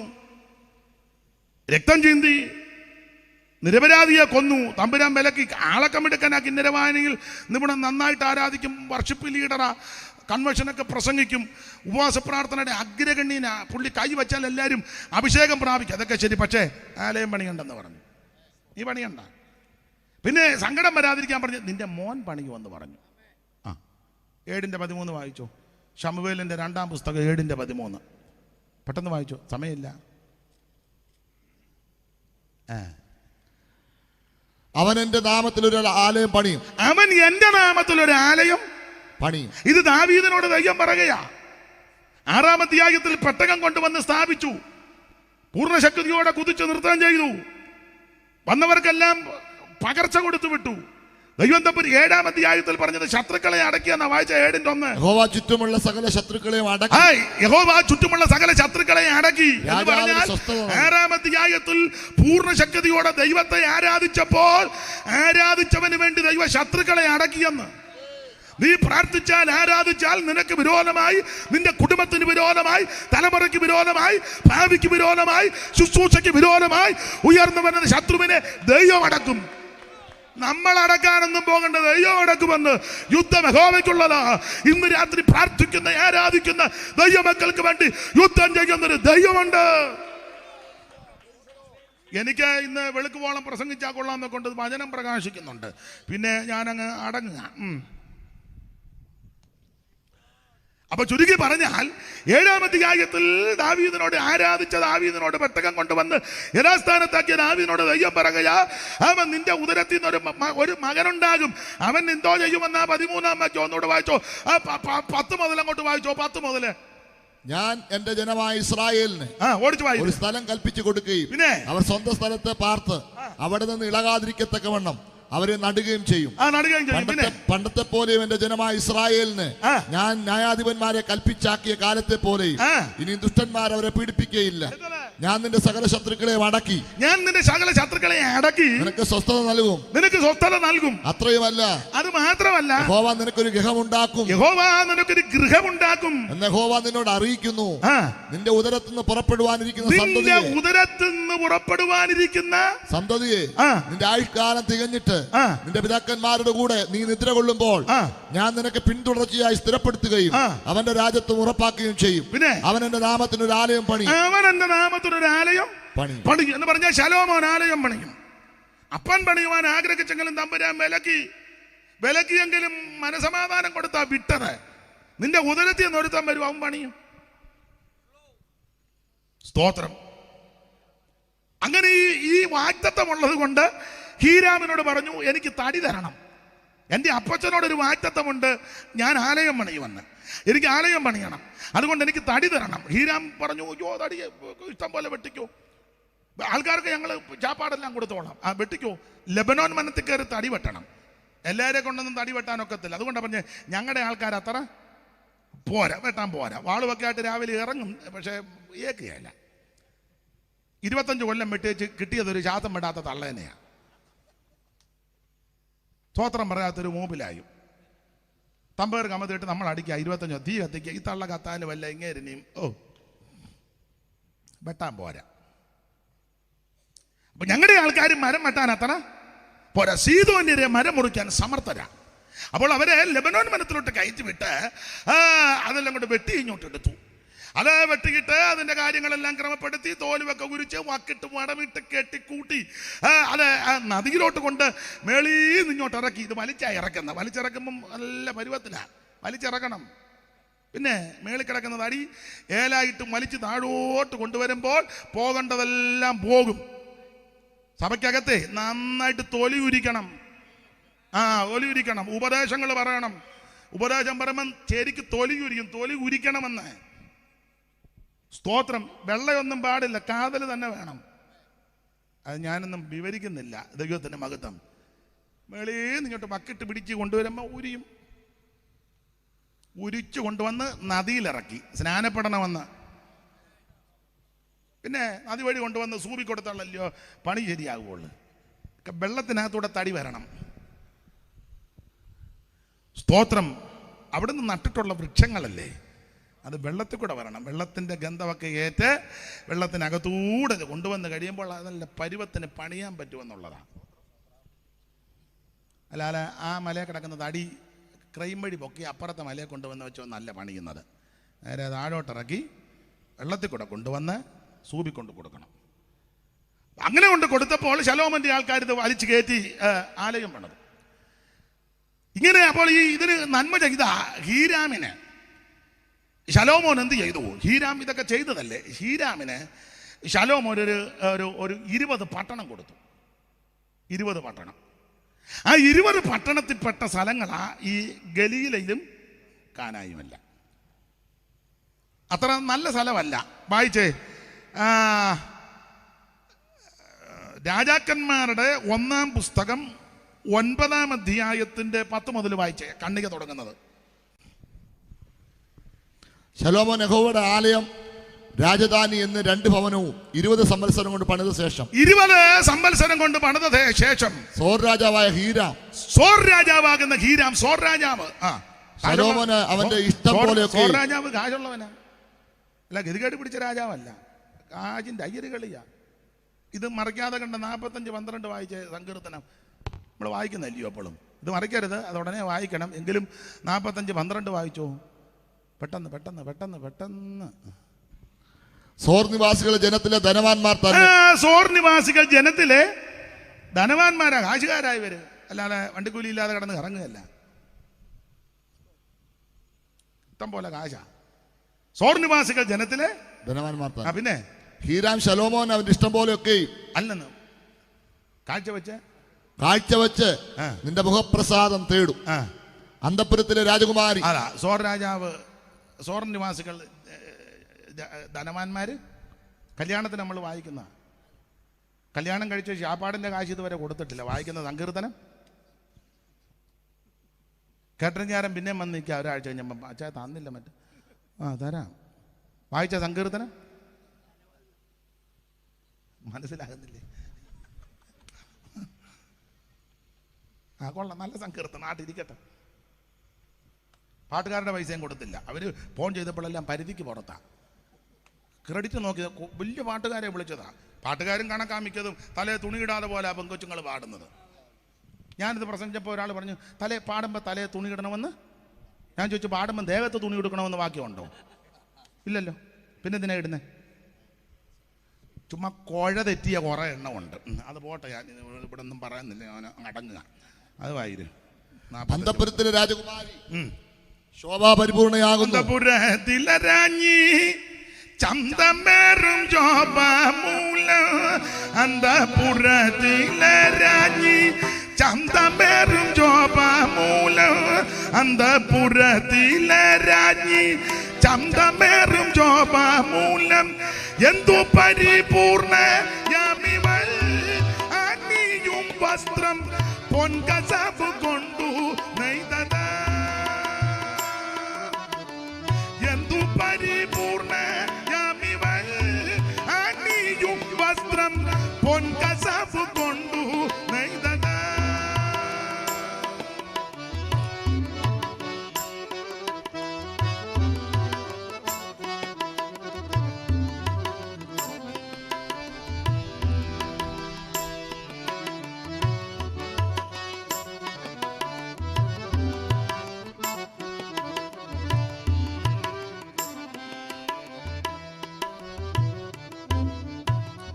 എൻ മനസ്സുയരുന്നകോ നന്മയേറും വചനത്താൽ. എൻ മനസ്സുയരുന്നകോ നന്മയേറും വചനത്താൽ.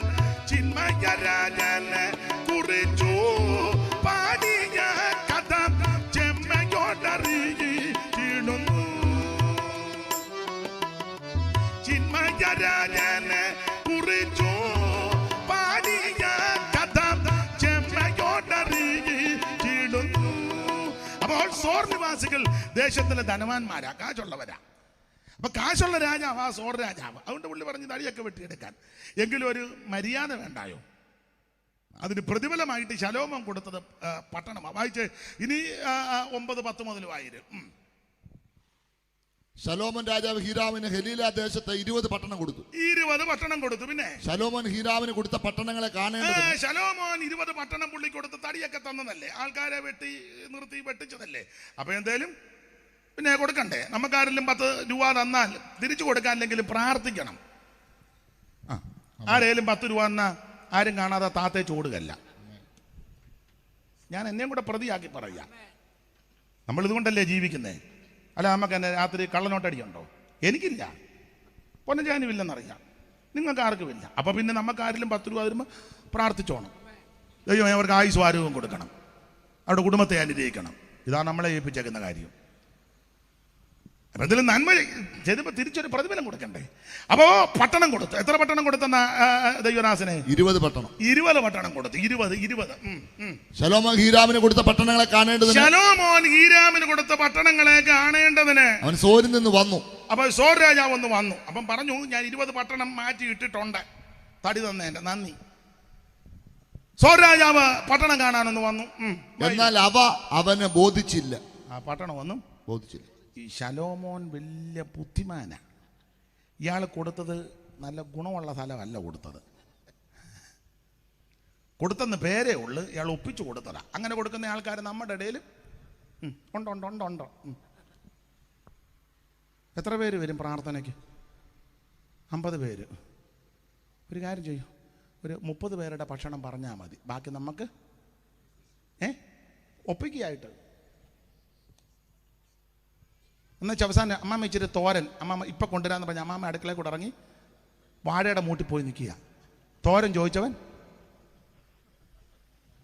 എന്നാ തള്ള എവിടെ നിന്ന് ഇതിനെ തോരൻ കീരൻ ഉള്ളത് കഴിച്ചു പോകാൻ പറ. ഞാൻ തമാശ ഒന്നും പറഞ്ഞതല്ല. കൺവെൻഷന് ഫുഡ് കമ്മിറ്റി ആരാ? കറിയാച്ചനാണ് ഫുഡ് കമ്മിറ്റി. കൺവെൻഷൻ കഴിഞ്ഞ് കഴിക്കാൻ വന്നപ്പോൾ സാമ്പാർ കലം കമത്തി കാണിക്കുന്നു ഇല്ലെന്ന്. നടന്ന കാര്യമാണ്. ഒരുത്തൻ തവിയായിട്ട് നിൽക്കുക, ഇനിയും വരുന്നവരെ വെട്ടും. ഒരുത്തൻ കാളാമുണ്ടമായിട്ട് നിൽക്കുന്നു, ഒറ്റ പഴമില്ല, ഇനിയും ചോദിച്ചു വന്നാൽ കാളാമുണ്ടന് രാത്രി 9:30 ആർക്കാ തല്ലുകൊള്ളാൻ ഇത്ര ദണ്ണം? ആട്ടെ, ഞാൻ ഒന്നും പറയുന്നില്ല. ഒക്കുന്നിടത്തൊട്ട് ഒപ്പിക്കുന്ന ആൾക്കാരുണ്ട്. കൊടുത്തെന്ന് പേര് എന്നാ ഗുണം വരുന്നോ? പേര് ഞാൻ പറയത്തില്ല, സ്ഥലവും പറയത്തില്ല. ഒരു വീട്ടുകാരെ പറ്റി പറഞ്ഞത് അവർ ആർക്കും ഗുണം ചെയ്യുന്നവരല്ല. അപ്പം അടുത്ത വീട്ടുകാർ പറഞ്ഞു, അയ്യോ അവർ ഭയങ്കര പെന്തിക്കോസിലാണ്, ഭയങ്കര പേരും പ്രശസ്തിയൊക്കെയാണ്, പക്ഷെ അവരെ പറ്റി അഭിപ്രായമാണ്. കപ്പ കൊടുക്കും അവർ, പക്ഷേ കപ്പത്തണ്ട് കൊടുക്കുകയല്ലെന്ന്. മനസ്സിലായില്ല? കപ്പ അവർ കൊടുക്കും, പക്ഷേ കപ്പത്തണ്ട്. കാരണം കപ്പത്തണ്ട് കൊടുത്താൽ അവൻ അത് വെട്ടിമുറിച്ചിട്ട് അവൻ്റെ വീട്ടിൽ പിന്നെ കപ്പ ആകുകയല്ലേ. അത് വരരുത്. മനസ്സിലായില്ല? ഇവരെപ്പോഴും കപ്പ കൊടുക്കുന്നവരുടെ പേരായിട്ട് എപ്പോഴും കൺവെൻഷന് അയ്യോ പിന്നെ അച്ഛൻ കഴിഞ്ഞ കൊല്ലം പുള്ളിയാണ് കപ്പ കൊടുത്തത്, ഇക്കൊല്ലം പുള്ളിയാണ്. എന്നാൽ പിന്നെ കപ്പത്തണ്ടൂടെ 2 എണ്ണം അസഭയിലുള്ളവർ കൊടുത്ത് അവരും 2-3 കപ്പ ഇടുകയല്ലേ. അത് ജയിപ്പിക്കുകയല്ല. ഞാൻ പറഞ്ഞ കാര്യം പിടികിട്ടുന്നില്ലേ ഒന്നും? ഇനി ഇതിൽ കൂടുതൽ എങ്ങനെ ഞാൻ ലളിതമായിട്ട് പറഞ്ഞു, നന്നായിട്ട് പിടികിട്ടണം. അങ്ങനെയുള്ള ആൾക്കാർ നമ്മുടെ ഇടയിലുണ്ട്. അങ്ങനെ ഒരു വിദ്വാനാ ഞാൻ ഒത്തിരി ഉണ്ടല്ലോ. പുള്ളി 20 പട്ടണം കൊടുത്തെന്ന് പേര്. പക്ഷേ സോർ രാജാവ് വന്ന് നോക്കിയപ്പം പുള്ളിക്ക് ബോധിച്ചില്ല. ഒന്നുകൂടെ വായിച്ചു. എന്നാൽ അവനെ ബോധിച്ചില്ല. പുള്ളിക്ക് ബോധിച്ചില്ല. ഒപ്പീര ഒക്കുന്നിടത്തോട്ട് ഒപ്പിക്കുക. ബോധിച്ചില്ല. സഹോദര, അവനും കാശുണ്ടെങ്കിലും മര്യാദക്കാരനാ കേട്ടോ. സഹോദര നീ എനിക്ക് തന്ന ഈ പട്ടണങ്ങൾ എന്ത്? ഇങ്ങനെയൊക്കെയാണോ തരുന്നത്? നീ എനിക്ക് തന്ന പട്ടണങ്ങൾ എന്ത്? അവയ്ക്ക് ഇന്ന് വരെ കാബൂൽ ദേശം എന്ന കാബൂൽ. അപ്പൊ ഈ 20 പട്ടണങ്ങൾ ഉൾപ്പെട്ട ദേശമാണ് കാബൂൽ ദേശം എന്ന് പറഞ്ഞാൽ ഇരുണ്ട സ്ഥലം, അന്ധകാരത്തിന്റെ സ്ഥലം. യെശയ്യാ പ്രവചനത്തിൽ വായിക്കുമ്പോൾ തിമിരമുള്ള സ്ഥലം. അങ്ങനെ വായിച്ച 9:1. ഈ ദേശത്തിന്റെ കുഴപ്പടി ഒത്തിരി ഉണ്ട്. തിമിരമുള്ള സ്ഥലം, അന്ധകാരത്തിന്റെ സ്ഥലം, മരണമുള്ള സ്ഥലം, പരുവക്കേടുള്ള സ്ഥലം. വായിച്ചേ. ഒന്ന് ഇത് കഷ്ടതയുടെ ദേശമാണ്. പിന്നെ തിമിരമുള്ള ദേശം. പിന്നെ പണ്ടവൻ സെബൂലൂൻ ദേശത്തിനും നഫ്താലി ദേശത്തിനും ഹീനതയുള്ള. അപ്പം കഷ്ടതയുള്ള ദേശം, തിമിരമുള്ള ദേശം, ഹീനതയുള്ള ദേശം, ഇതൊക്കെ ആ പുള്ളി കൊടുത്തെന്ന് പേരാ. ഗുഡ് ന്യൂസിൽ പേര് വന്നു, മനോരമ പേര് വന്നു, പിന്നെ ചർച്ചക്കോടിന്റെ മാസിക എന്തുവാ സുവിശേഷനാഥവോ അതിനകത്ത് പേര് വന്നു. പിന്നെ നമ്മുടെ IPCയുടെ എന്തുവാ അല്ല ഗുഡ് ന്യൂസും PM മാത്യു സാറിൻ്റെ സഭയുടേത് കാകളവോ ദൂതൻ അസംബ്ലീസ് കോഡിൻ്റെ. പിന്നെ കാകളത്തിൽ പേര് വന്നു, ദൂതന് പേര് വന്നു, സുവിശേഷനാഥത്തിലും പേര് വന്നു, മനോരമയുടെ ഫ്രണ്ട് പേജിലും വന്നു, പേരൊക്കെ വന്നു. പക്ഷേ ഗുണം പിടിക്കുന്നില്ല. ഗുണം പിടിപ്പിക്കാൻ കൊടുത്തതല്ല. ഏതായാലും ഒരു പാവം പിടിച്ച സഹോദരിക്ക് ഒരു തയ്യൽ മെഷീൻ കൊടുത്തേച്ച് 30 പേരാ ഫോട്ടോയ്ക്ക് നിൽക്കുന്നത്. ഇങ്ങനെയാ നിൽക്കുന്നത്. അവള് 3 തുണി തയ്ച്ചു, ഇനിയും തയ്ക്കുന്നില്ല, തൂജിയും കൈ കൊത്തി കയറി. ഞാനങ്ങ് അടങ്ങുക, അല്ലാതെ എന്നാ ചെയ്യാനാ? കഷ്ടതയുള്ള ദേശം, തിമിരമുള്ള ദേശം, ഹീനതയുള്ള ദേശം. അടുത്ത വായിക്കും. ഇരുട്ടിൽ നടന്ന ജനം. ഇരുട്ട് അന്ധകാര ദേശം. അതാ കാബൂല്, അന്ധകാരമാണ്. അപ്പൊ കഷ്ടത, തിമിരം, ഹീനത, അന്ധകാരമുള്ള ദേശം. എല്ലാ വാക്യവും എടുക്കാൻ നേരമില്ല, ഒത്തിരി ഉണ്ട് വാക്യങ്ങൾ. ഇനി മത്തായി 4:12 കൂടെ ചേർത്ത് വായിച്ചു. എല്ലാം വായിക്കാൻ നേരമില്ലാത്തതുകൊണ്ടാണ്. മത്തായി 4:12 മുതൽ താഴോട്ട് വായിച്ചു. നിങ്ങൾ ചിലർ വചനം ആസ്വദിക്കുന്ന കൊണ്ടാണ് ഞാൻ ആ ഭാഗത്തോട്ട് കയറിയത്, ഇല്ലേ ആ ഭാഗത്തൊന്നും ഞാൻ കയറുക. യോഹന്നാൻ തടവിലായി എന്ന് കേട്ടാറേ അവൻ ഗലീലയ്ക്ക് വാങ്ങിപ്പോയി. നസറത്ത് വിട്ട സെബൂലൂന്റെ നഫ്താലിയുടെ അതിരുകളിൽ കടൽക്കരയുള്ള കവർന്നഭൂമി ചെന്ന് പാർത്തു. കവർന്നഭൂമി ഇതെല്ലാം ഈ കാബൂൾ ദേശത്തിൽപ്പെട്ടതാ. കടൽക്കര, കടലാ കൂടുതൽ. ഗലീല കടല്, അതിനോട് ചുറ്റുവട്ടമുള്ള ദേശം 20 പട്ടണം. ഇതാ ഹീരാമിനെ ശലോമോൻ ഒപ്പിച്ചു കൊടുത്തത്. യേശു അവിടെ വന്നു. അടുത്ത വാക്യം, സെബൂലൂൻ ദേശവും നഫ്താലി ദേശവും, സെബൂലൂൻ ദേശവും നഫ്താലി ദേശവും യോർദാനക്കരയുമുള്ള നാടും ജാതികളുടെ ഗലീലയും. ജാതികളുടെ ഗലീല, ഗലീലയിലെ കാനാവില കല്യാണം നടക്കുന്നത്. ജാതികളുടെ ഗലീല. വായിച്ചേ. ഇരുട്ടിലിരിക്കുന്ന ജനം, ഇരുട്ടിലിരിക്കുന്ന ജനം. അപ്പോൾ അന്ധകാരമുള്ള ദേശം, ഇരുട്ടിലിരിക്കുന്ന ജനം. അടുത്ത മരണഭീതി എന്നുണ്ട്. വായിച്ചേ. മരണത്തിന്റെ ദേശത്തിലും, മരണത്തിന്റെ ദേശം. കണ്ടോ എന്തെല്ലാം കുഴപ്പടിയുള്ള ദേശമായി ഗലീലയിലെ കാന. മരണം നടക്കുന്ന ദേശം, ഇരുട്ടിലിരിക്കുന്ന ദേശം, ഹീനതയുള്ള ദേശം, അവന്റെ തിമിരമുള്ള ദേശം, കഷ്ടതയുള്ള ദേശം. അവിടോട്ടാ യേശു വരുന്നത്. ഇന്ന് രാത്രി യേശു നിന്റെ വീട്ടിൽ വന്നാൽ നിന്റെ ഹീനത മാറും, നിന്റെ കഷ്ടത മാറും, നിന്റെ നിരാശ മാറും, നിന്റെ മരണഭീതി മാറും. അനുഭവിക്കുന്ന ദൈവമക്കൾ ഇന്ന് രാത്രി അറിഞ്ഞു ദൈവത്തിന് മഹത്വം കൊടുക്ക്. നിന്റെ തിമിരത്തെ മാറ്റി തരുമെന്ന്. Price the Lord. ഇന്ന് രാത്രി നസറായൽ നമ്മുടെ നടുവിൽ കൂടെ നടകൊണ്ടിരിക്കുക. യേശുവിന്റെ നാമത്തിൽ ജനത്തിന്റെ തിമിരം മാറട്ടെ, ദേശത്തിന്റെ തിമിരം മാറട്ടെ, മരണഭീതികൾ മാറട്ടെ, മരണവീടുകൾ മാറിപ്പോകട്ടെ. ഓ ദൈവത്തിന് മഹത്വം, ദൈവത്തിന് മഹത്വം, ദൈവത്തിന് മഹത്വം, ദൈവത്തിന് മഹത്വം, ദൈവത്തിന് മഹത്വം, ദൈവത്തിന് മഹത്വം, ദൈവത്തിന് മഹത്വം. Price the Lord, price the Lord. അപ്പൊ ഇതാ ഗലീലയിലെ കാനാവിലെ കല്യാണം വീട്ടിൽ വരാൻ കാരണം ഇതാ. സ്തോത്രം. അല്ലാതെ ഒരു പണിയില്ല, എന്നാ ഇന്ന് കല്യാണത്തിന് പോയേക്കാം. അങ്ങനെ പോകുന്ന ആൾക്കാരുണ്ട്. ചിലരെ കല്യാണം വിളിക്കണ്ട, കല്യാണക്കുറി വഴി കടന്ന് കിട്ടിയാൽ മതി. മാർത്തോമ്മ പാരീഷ് ആൾ കൊട്ടാരക്കര, നിന്നെ വിളിച്ചതാണ്. ഇല്ല, എനിക്ക് കുറി വഴി കടന്ന് നല്ല പെരുക്കും, എല്ലാത്തിനും അങ്ങ് ദീനവും തരണം. അയ്യോ എടുക്കുന്ന എടുപ്പ് കാണണം. നാളൊരു നല്ല വാക്കി വന്നതെല്ലാം കൂടെ ആപ്പിളും എല്ലാം കൂടെ വായിനകത്ത് തെള്ളി കയറ്റി കൊണ്ടുപോകുന്നു. ഇങ്ങനെ വെക്കുമല്ലോ. ഓരോരുത്തരെ പ്രൗഢിയും പത്രാസും അനുസരിച്ചല്ലേ. ആപ്പിളും മുന്തിരിങ്ങായും എല്ലാം വയ്ക്കുക. തള്ള തെക്കും പൊക്കും നോക്കി വെച്ച് കുറേ എടുത്തു. ഒന്നും അറിയാമല്ലാത്ത ഇങ്ങനെ സൊളിവിൽ മേടി. പണ്ട് BT ജോസഫ് പറയാറുണ്ട്, മാത്തന് പോത്ത് സൊളിവിൽ. സൊളിവിൽ എന്ത് കിട്ടിയാലും എല്ലാത്തിനും അങ്ങ് ദീനമാണ്. ആ ഉള്ള ജ്യൂസ് മുഴുവൻ കുടിക്കും. മുന്തിരിയുടെ കുടിച്ചു, പൈനാപ്പിളിൻ്റെ ഇത് കുടിച്ചു, പിന്നെ അപ്പറേ തണ്ണിമത്തൻ്റെ അതും ഒരു പെരുക്ക്, എല്ലാം എടുത്തു. എന്നിട്ട് പറഞ്ഞ ഭാഷ എനിക്ക് യോഗത്തിന് വരാൻ മേലെ ഷുഗർ കൂടിയിരിക്കുക. എന്നിട്ട് അന്ന് ഈ മുഴുവൻ കുടിച്ച് എടുത്ത് ആ വറുത്ത് വെച്ചത് മുഴുവൻ സമൂസ, കട്ട്ലേറ്റ്, നല്ല പെരുക്കിയ ചാകത്തോട്ട്. എന്നിട്ട് പാസ്റ്റർമാരെങ്ങാനും ഒരു 10 മിനിറ്റ് മുമ്പോട്ട്, അയ്യോ വിശക്കുന്ന 1 മണിയായി, ഈ നല്ല എടുപ്പെടുത്ത് വെച്ചിരിക്കുക. ചേര പന്നീലിയെ വിഴുങ്ങിയതുപോലെ. ഇത് കൂടുതൽ എങ്ങനെയാണ് ഞാൻ പറയുന്നത്? അത്രയും പറഞ്ഞാൽ പോരെ? വേണേ ഇനിയും പറയാം.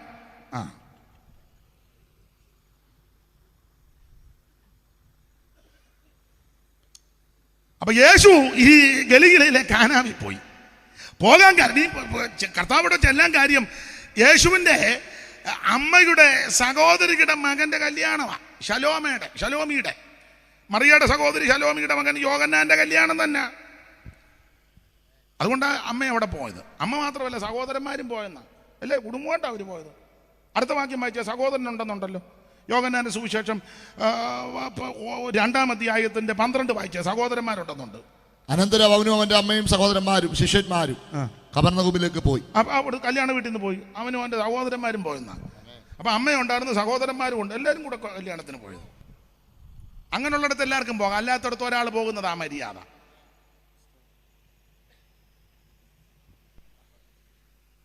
വിളിക്കുന്നവർ അന്തസ്സുള്ളതുകൊണ്ട് വിളിക്കുക, എല്ലാവരും വരണം. ഉടനെ ഓട്ടോ നിറച്ചങ്ങ് പോകുകയെന്നോ മര്യാദ. മടക്കാൻ മേലാത്ത തള്ളയും തലയണ 3 എണ്ണം ചാരി വെച്ച് തള്ളയും പോവുക കല്യാണത്തിന്.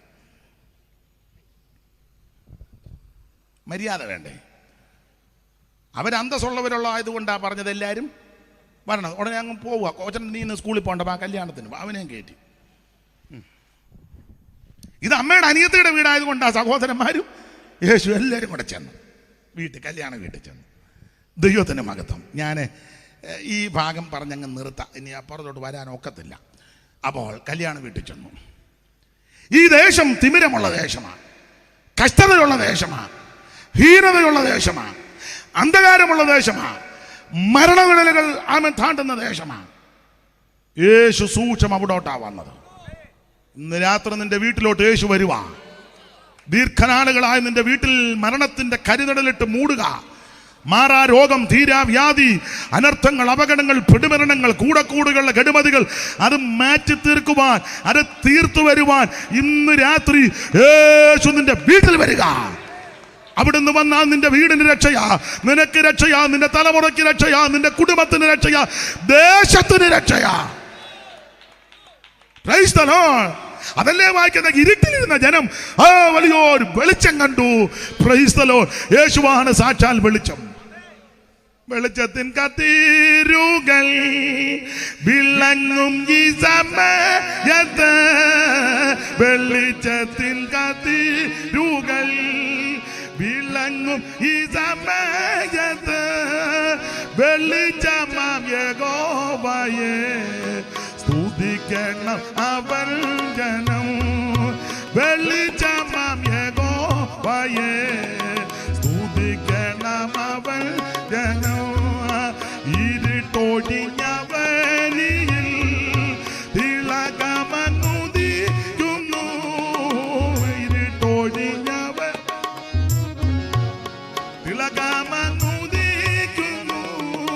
വെളിച്ചമാം മശീഹായി വിധം നമ്മിലുദിക്കണം.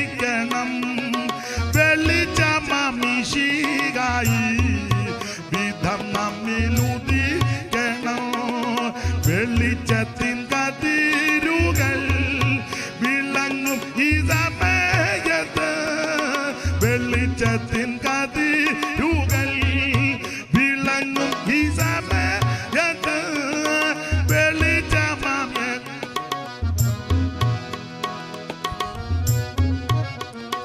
സാക്ഷാൽ വെളിച്ചമാകുന്ന യേശു. അതുകൊണ്ടാ കർത്താവ് ഈ കാനാവിലെ കല്യാണ വീട്ടിൽ വന്നു. ഞാൻ ഒരു കാര്യവും കൂടെ 9 മണിയായെന്ന് തോന്നല്ലയോ? എന്നോട് ദൈവനാസം പറഞ്ഞൊരു 9, 20, 25 വരെ പൊക്കോളം പറഞ്ഞു. അതുകൊണ്ട് മതി, അത് മതി. ഗുണമാകാനാണ് ഇതൊക്കെ മതി.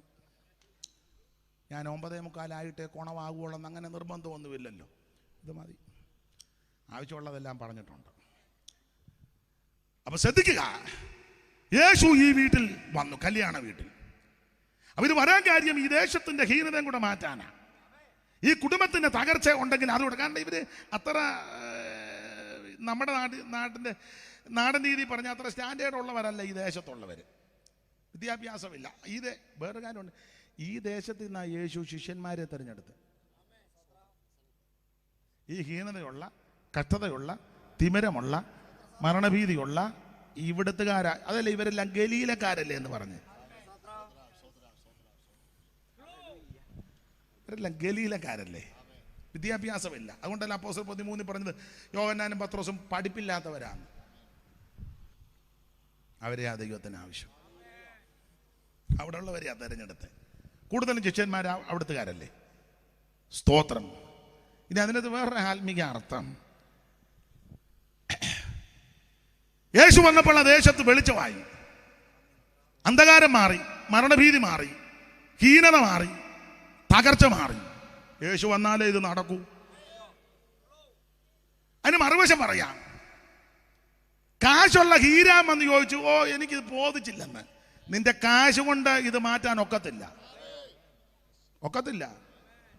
ദേശത്തിലെ ധനവാന്മാരാ സോർ നിവാസികള്. സോർ രാജാവിന്റെ കാശ് കൊണ്ടൊന്നും മരണഭീതി മാറ്റാൻ ഒക്കുകയല്ല. എത്ര ഹോസ്പിറ്റലുകളാണ് ഇപ്പോഴും പിന്നെയും പണിയുന്നത്. മരണം മാറ്റുന്നുണ്ടോ? ഏതേലും ഹോസ്പിറ്റൽ മരണത്തെ ജയിച്ചൊരു ഹോസ്പിറ്റൽ, ആ ഹോസ്പിറ്റലിൽ ചെന്നാൽ ഒരിക്കലും മരിക്കല്ലോ. ഒരു ആശുപത്രി പറ, നമുക്കെല്ലാം പോകാൻ രാത്രി തന്നെ, ആരും വീട്ടിൽ പോകണ്ട. എൻ്റെ വണ്ടിയിൽ 5-6 പേരെ കൊണ്ടുപോകാം, വല്ല ചാതി രക്ഷപ്പെടട്ടെ. ഒറ്റ ആശുപത്രിയില്ല. അവസാനം അങ്ങേയറ്റം ഇതെല്ലാം ബിസിനസ് ആണല്ലോ ഇപ്പം കൂടുതലും ബിസിനസ്സാണ്. കൂടെ പോകുന്നുണ്ടെന്ന് പറയും, ഇത് പരിശോധിച്ചുകൊണ്ട് വരാൻ. ആർക്കാ? നിങ്ങൾക്ക്. ഞാൻ കൂടെ വന്നതാ. അങ്ങനൊന്നുമില്ല. ഇവിടെ ആര് വന്നാലും യൂറിൻ പരിശോധിക്കണം, ബ്ലഡ് പരിശോധിക്കണം, ഷുഗർ, പ്രഷർ. ഞാൻ കൂടെ വണ്ടിയെ കൊണ്ടുവന്നതാണ്. അപ്പോൾ പുള്ളിയെ ഞങ്ങൾ വേറെ പരിശോധന ഉണ്ട് നിങ്ങളുടെ. നമ്മുടെ ചില ആൾക്കാർ ഈ എന്തോ ഈ ഡെമ്പ് വർത്താനം പറഞ്ഞ ആൾക്കാരുണ്ട്. കാണാൻ ചെല്ലുമ്പോൾ ഡോക്ടർ വന്ന് ഇരുന്നാട്ടെ, അമ്മച്ചി എങ്ങനെയാണ് വന്നത്? എൻ്റെ കാറേല തള്ള പൊങ്കടിക്കുന്നതാണ്. അപ്പോൾ അവർ ഡോക്ടറും മറ്റവരും ഇപ്പോൾ കാറൊക്കെ ഉള്ള തള്ളയാണ്, ഹൃദയത്തിൽ ഒരു മരുന്ന് എഴുതി. കാറുണ്ടെന്ന് പറഞ്ഞപ്പോൾ വന്ന് എഴുതിയെന്ന്. പിന്നെ മക്കൾ 5 പേര്. എവിടാ? മൂത്തവൻ കാനഡ, ഒന്നുകൂടെ എഴുതി. രണ്ടാമത്തെ ആൾ ന്യൂയോർക്കിൽ, ഒന്നുകൂടെ എഴുതി. മോളെവിടാ? മോള് UK അടുത്ത കാലത്ത് പോയതാ. അവൾ 35 കൊല്ലാട്ട അവിടെ. അപ്പോൾ അവർക്ക് മനസ്സിലായി ഈ ബിൽഡിംഗ് ഈ തള്ളയെ വെച്ച് പണിയിക്കണം. പുതിയതൊക്കെ പണിതുകൊണ്ടിരിക്കുകയല്ലേ. തള്ള നിന്റെ കാശ് കൊണ്ടായി പണിയുന്നത്. നീ അവിടെ ചെന്ന് പുങ്കത്തരം എല്ലാം കൂടെ പറഞ്ഞ് ബോസൻ അങ്ങ് ചിരി വരുന്ന സത്യമാ ബോസൻ. ബിസിനസ്സാണിത്. പിന്നെ നിങ്ങൾ ചില ശ്രദ്ധിച്ചേ, ആശുപത്രി ചെന്നു, ICUലോട്ട് കയറ്റി, തള്ള മരിച്ചു. പക്ഷെ അവർ നമ്മളെ കയറ്റുകയല്ല. നമ്മൾ 4 മണിയാകുമ്പം 10 മിനിറ്റ് കാണിക്കുക. കണ്ണാടി ഇടയിൽ കൂടെ നമ്മൾ ഇങ്ങനെ പച്ച തുണി വിരിച്ചാൽ 5-8 എണ്ണം കിടക്കും. നമ്മുടെ ഏതാണോ? ഇതല്ലേ നടക്കുന്നത്? തമാശ പറഞ്ഞതല്ല. നമ്മുടെ തോമസ് കുട്ടി പാസ്റ്ററുടെ അമ്മ പെണ്ണമ്മ കൊച്ചമ്മ ഏതാ ഞങ്ങൾ വിളിക്കുന്ന തോമസ് കുട്ടി പാസ്റ്റർ, നമ്മുടെ കോന്നിയിലൊക്കെ ഇരുന്ന തോമസ് കുട്ടി പാസ്റ്റർ DP, ഇപ്പോൾ ഇടമണ്ണാന്ന് തോന്നുന്നു, ദ്വാരകയിലാണോ അല്ലേ? പുള്ളിയുടെ അമ്മ ഇരവിപേരൂര് പെണ്ണക്കൊച്ചമ്മ ബേലിസ് പാസ്റ്ററുടെ അപ്പൻ്റെ പെങ്ങൾ ഇന്നലെ വന്ന്. ഞാനും പോയി കണ്ടതാ. അങ്ങനെ എത്ര സംഭവങ്ങൾ. പിന്നെ നമ്മൾ ഒരാളെ ഇവിടെ നിൽക്കാവുള്ളൂ. ഡോക്ടർ പറഞ്ഞപ്പോൾ എങ്ങനെയുണ്ട്? ഇന്നലെ ഇടത്തെ കണ്ണൊന്ന് അനക്കി. ചത്തിട്ട് 3 ദിവസം കഴിഞ്ഞു. ആര് കണ്ണനക്കാനാ? മക്കളും വേണ്ടപ്പെട്ടവർക്ക് അത് കേൾക്കുമ്പം ഇല്ലേ എങ്ങനെയും ആട്ടെ ഡോക്ടർ. പിന്നെ നമ്മൾ ഇറങ്ങി വന്നപ്പോൾ ചോദിച്ചു, ഡോക്ടർ എന്നാ പറഞ്ഞു? ഇടത്തെ കണ്ണ് അമ്മയൊന്ന് അനക്കിയിട്ടുണ്ടെന്ന്. മിക്കവാറും നാളെ വലത്തെ കണ്ണൂടെ അനക്കാൻ. പിന്നെ നമ്മൾ ചെന്ന് ഡോക്ടറെ ഇന്നങ്ങനെ അനക്കമൊന്നും ഇല്ല, ഞങ്ങൾ മരുന്ന് കൊടുത്തുകൊണ്ടിരിക്കുക. നമ്മൾ നോക്കുമ്പോഴെല്ലാം ആമ്പലിൻ്റെ വള്ളി പോലെല്ലാം തൂങ്ങിക്കിടക്കുക. ആളെ എത്ര ദിവസം മുമ്പേ പോയതാളെ. അവസാനം പിന്നെ അവരുടെ കാര്യമെല്ലാം പരിഹരിച്ച് കഴിയുമ്പോൾ പറയും ആള് ഒരറ്റാക്ക് കൂടെ വന്നത് നമ്മൾ കാണുന്നില്ലല്ലോ. നമ്മളെ കാണിച്ചാന്നോ അറ്റാക്ക് വരുന്നത്? അറ്റാക്ക് ആണ്ട് വരുന്നെന്ന് പറഞ്ഞാന്നോ? അവർ പറയാനതാ. ഡെഡ് ബോഡി എല്ലാം എഴുതി കഴിഞ്ഞപ്പം എത്ര രൂപ? 8,16,000. പിന്നെ അച്ഛനെ കണ്ടല്ലേ, കപ്പിയാരെ കണ്ട്, അങ്ങനെയൊക്കെ ഉണ്ടല്ലോ. കണ്ടു കഴിയുമ്പോൾ ഒരു 1,00,000 രൂപ കുറച്ചു. എല്ലാം കൂടെ 1000 രൂപയ്ക്ക് ഇല്ലി തള്ള. ഇല്ല, ബിസിനസ്സാ. എങ്ങും മരണത്തെ ജയിക്കുന്ന ഒരു ആശുപത്രി കണ്ടുപിടിച്ചിട്ടില്ല. ഹീനത മാറ്റാനുള്ള മാർഗവുമില്ല. എന്നാൽ അത് യേശുവിനാൽ നടക്കും. അപ്പോൾ പറഞ്ഞു വന്നത്, ഹീരാം സോർ നിവാസിയാ, ദേശത്തിലെ ധനവാന്മാരാ. പക്ഷെ നിന്റെ കാശിന് നിന്റെ ഹീനത മാറ്റാനൊക്കത്തില്ല, നിന്റെ മരണത്തെ മാറ്റാനൊക്കത്തില്ല, നിന്റെ തിമിരത്തെ മാറ്റാനൊക്കത്തില്ല, നിന്റെ അത് ഭീതിയെ മാറ്റാനൊക്കത്തില്ല. ഇത് മാറ്റാൻ കഴിവുള്ള ഒരുവനേ ഉള്ളൂ, യേശു ക്രിസ്തു. ശലോമ ജ്ഞാനിയാ. ശലോമന്റെ ജ്ഞാനത്തിനൊന്നും ഈ ദേശത്തിന്റെ പ്രകൃതി മാറ്റാൻ ഒത്തില്ല. അതുകൊണ്ടല്ലേ മറ്റേ പുള്ളിക്ക് കൊടുത്തത്. പുള്ളിയെ കൊണ്ടൊക്കാത്തോണ്ടല്ലേ അങ്ങോട്ട് ഒപ്പിച്ചു കൊടുത്തത്. ആചുള്ളവൻ നടക്കുന്നത്. അവൻ പറഞ്ഞ എനിക്ക് ഒക്കത്തില്ലെന്ന്. നിന്റെ കാശ് കൊണ്ടും നിന്റെ സമ്പത്ത് കൊണ്ടും നിന്റെ ജ്ഞാനം കൊണ്ടും നടപ്പിലാക്കാത്ത വിഷയം യേശുവിനാൽ നടക്കും. ഇന്ന് രാത്രി ആ നസറായ നമ്മുടെ നടുവിൽ വന്നിട്ടുണ്ട്. യേശുവിനായി സമർപ്പിക്ക്, യേശുവിനെ ഏൽപ്പിച്ചു കൊടുക്ക്, യേശുവിന്റെ സന്നിധിയിൽ വാ. ഇന്ന് രാത്രി നിന്നെ രക്ഷിക്കുന്ന വല്ലഭത്തമുള്ളൊരു ക്രിസ്തുവുണ്ട്. Praise the lord. ഞാൻ ഇന്ന് അങ്ങ് നിർത്തുക. മതി. ബാക്കി ഒന്നും ഇനി പ്രസംഗിക്കുന്നില്ല. ഇനി കുണ്ടറസൊണ്ട കൺവെൻഷനൊക്കെ ഉണ്ട്, അന്നേരം ഒക്കുകയാണെങ്കിൽ നമുക്ക് ബാക്കി ഒക്കെ ദൈവം അനുവദിച്ചാൽ ചിന്തിക്കാം. ഇന്ന് രാത്രിയിൽ നമുക്കൊന്ന് സമർപ്പിക്കാം. നിന്റെ തിമിരം മാറ്റുവാൻ, മരണഭീതി മാറ്റുവാൻ, ഇരുട്ട് മാറ്റുവാൻ, ഹീനത മാറ്റുവാൻ, അന്ധകാരം മാറ്റുവാൻ കഴിവുള്ളവനായ യേശു. ആ യേശുവിൻ്റെ കരങ്ങളിൽ ഇന്ന് രാത്രി സമർപ്പിക്കുക. അവിടുന്ന് വന്നാൽ വിടുതല, അവിടുന്ന് കടന്നു വന്നാൽ രക്ഷയാ, അവിടുന്ന് വന്നാൽ നീക്കുപോക്കാ. ഇന്ന് രാത്രി ഈ യേശുവിനെ രക്ഷിതാവായി സ്വീകരിപ്പാൻ താല്പര്യമുള്ളവര് ഒരു നിമിഷം പ്രാർത്ഥിക്ക്.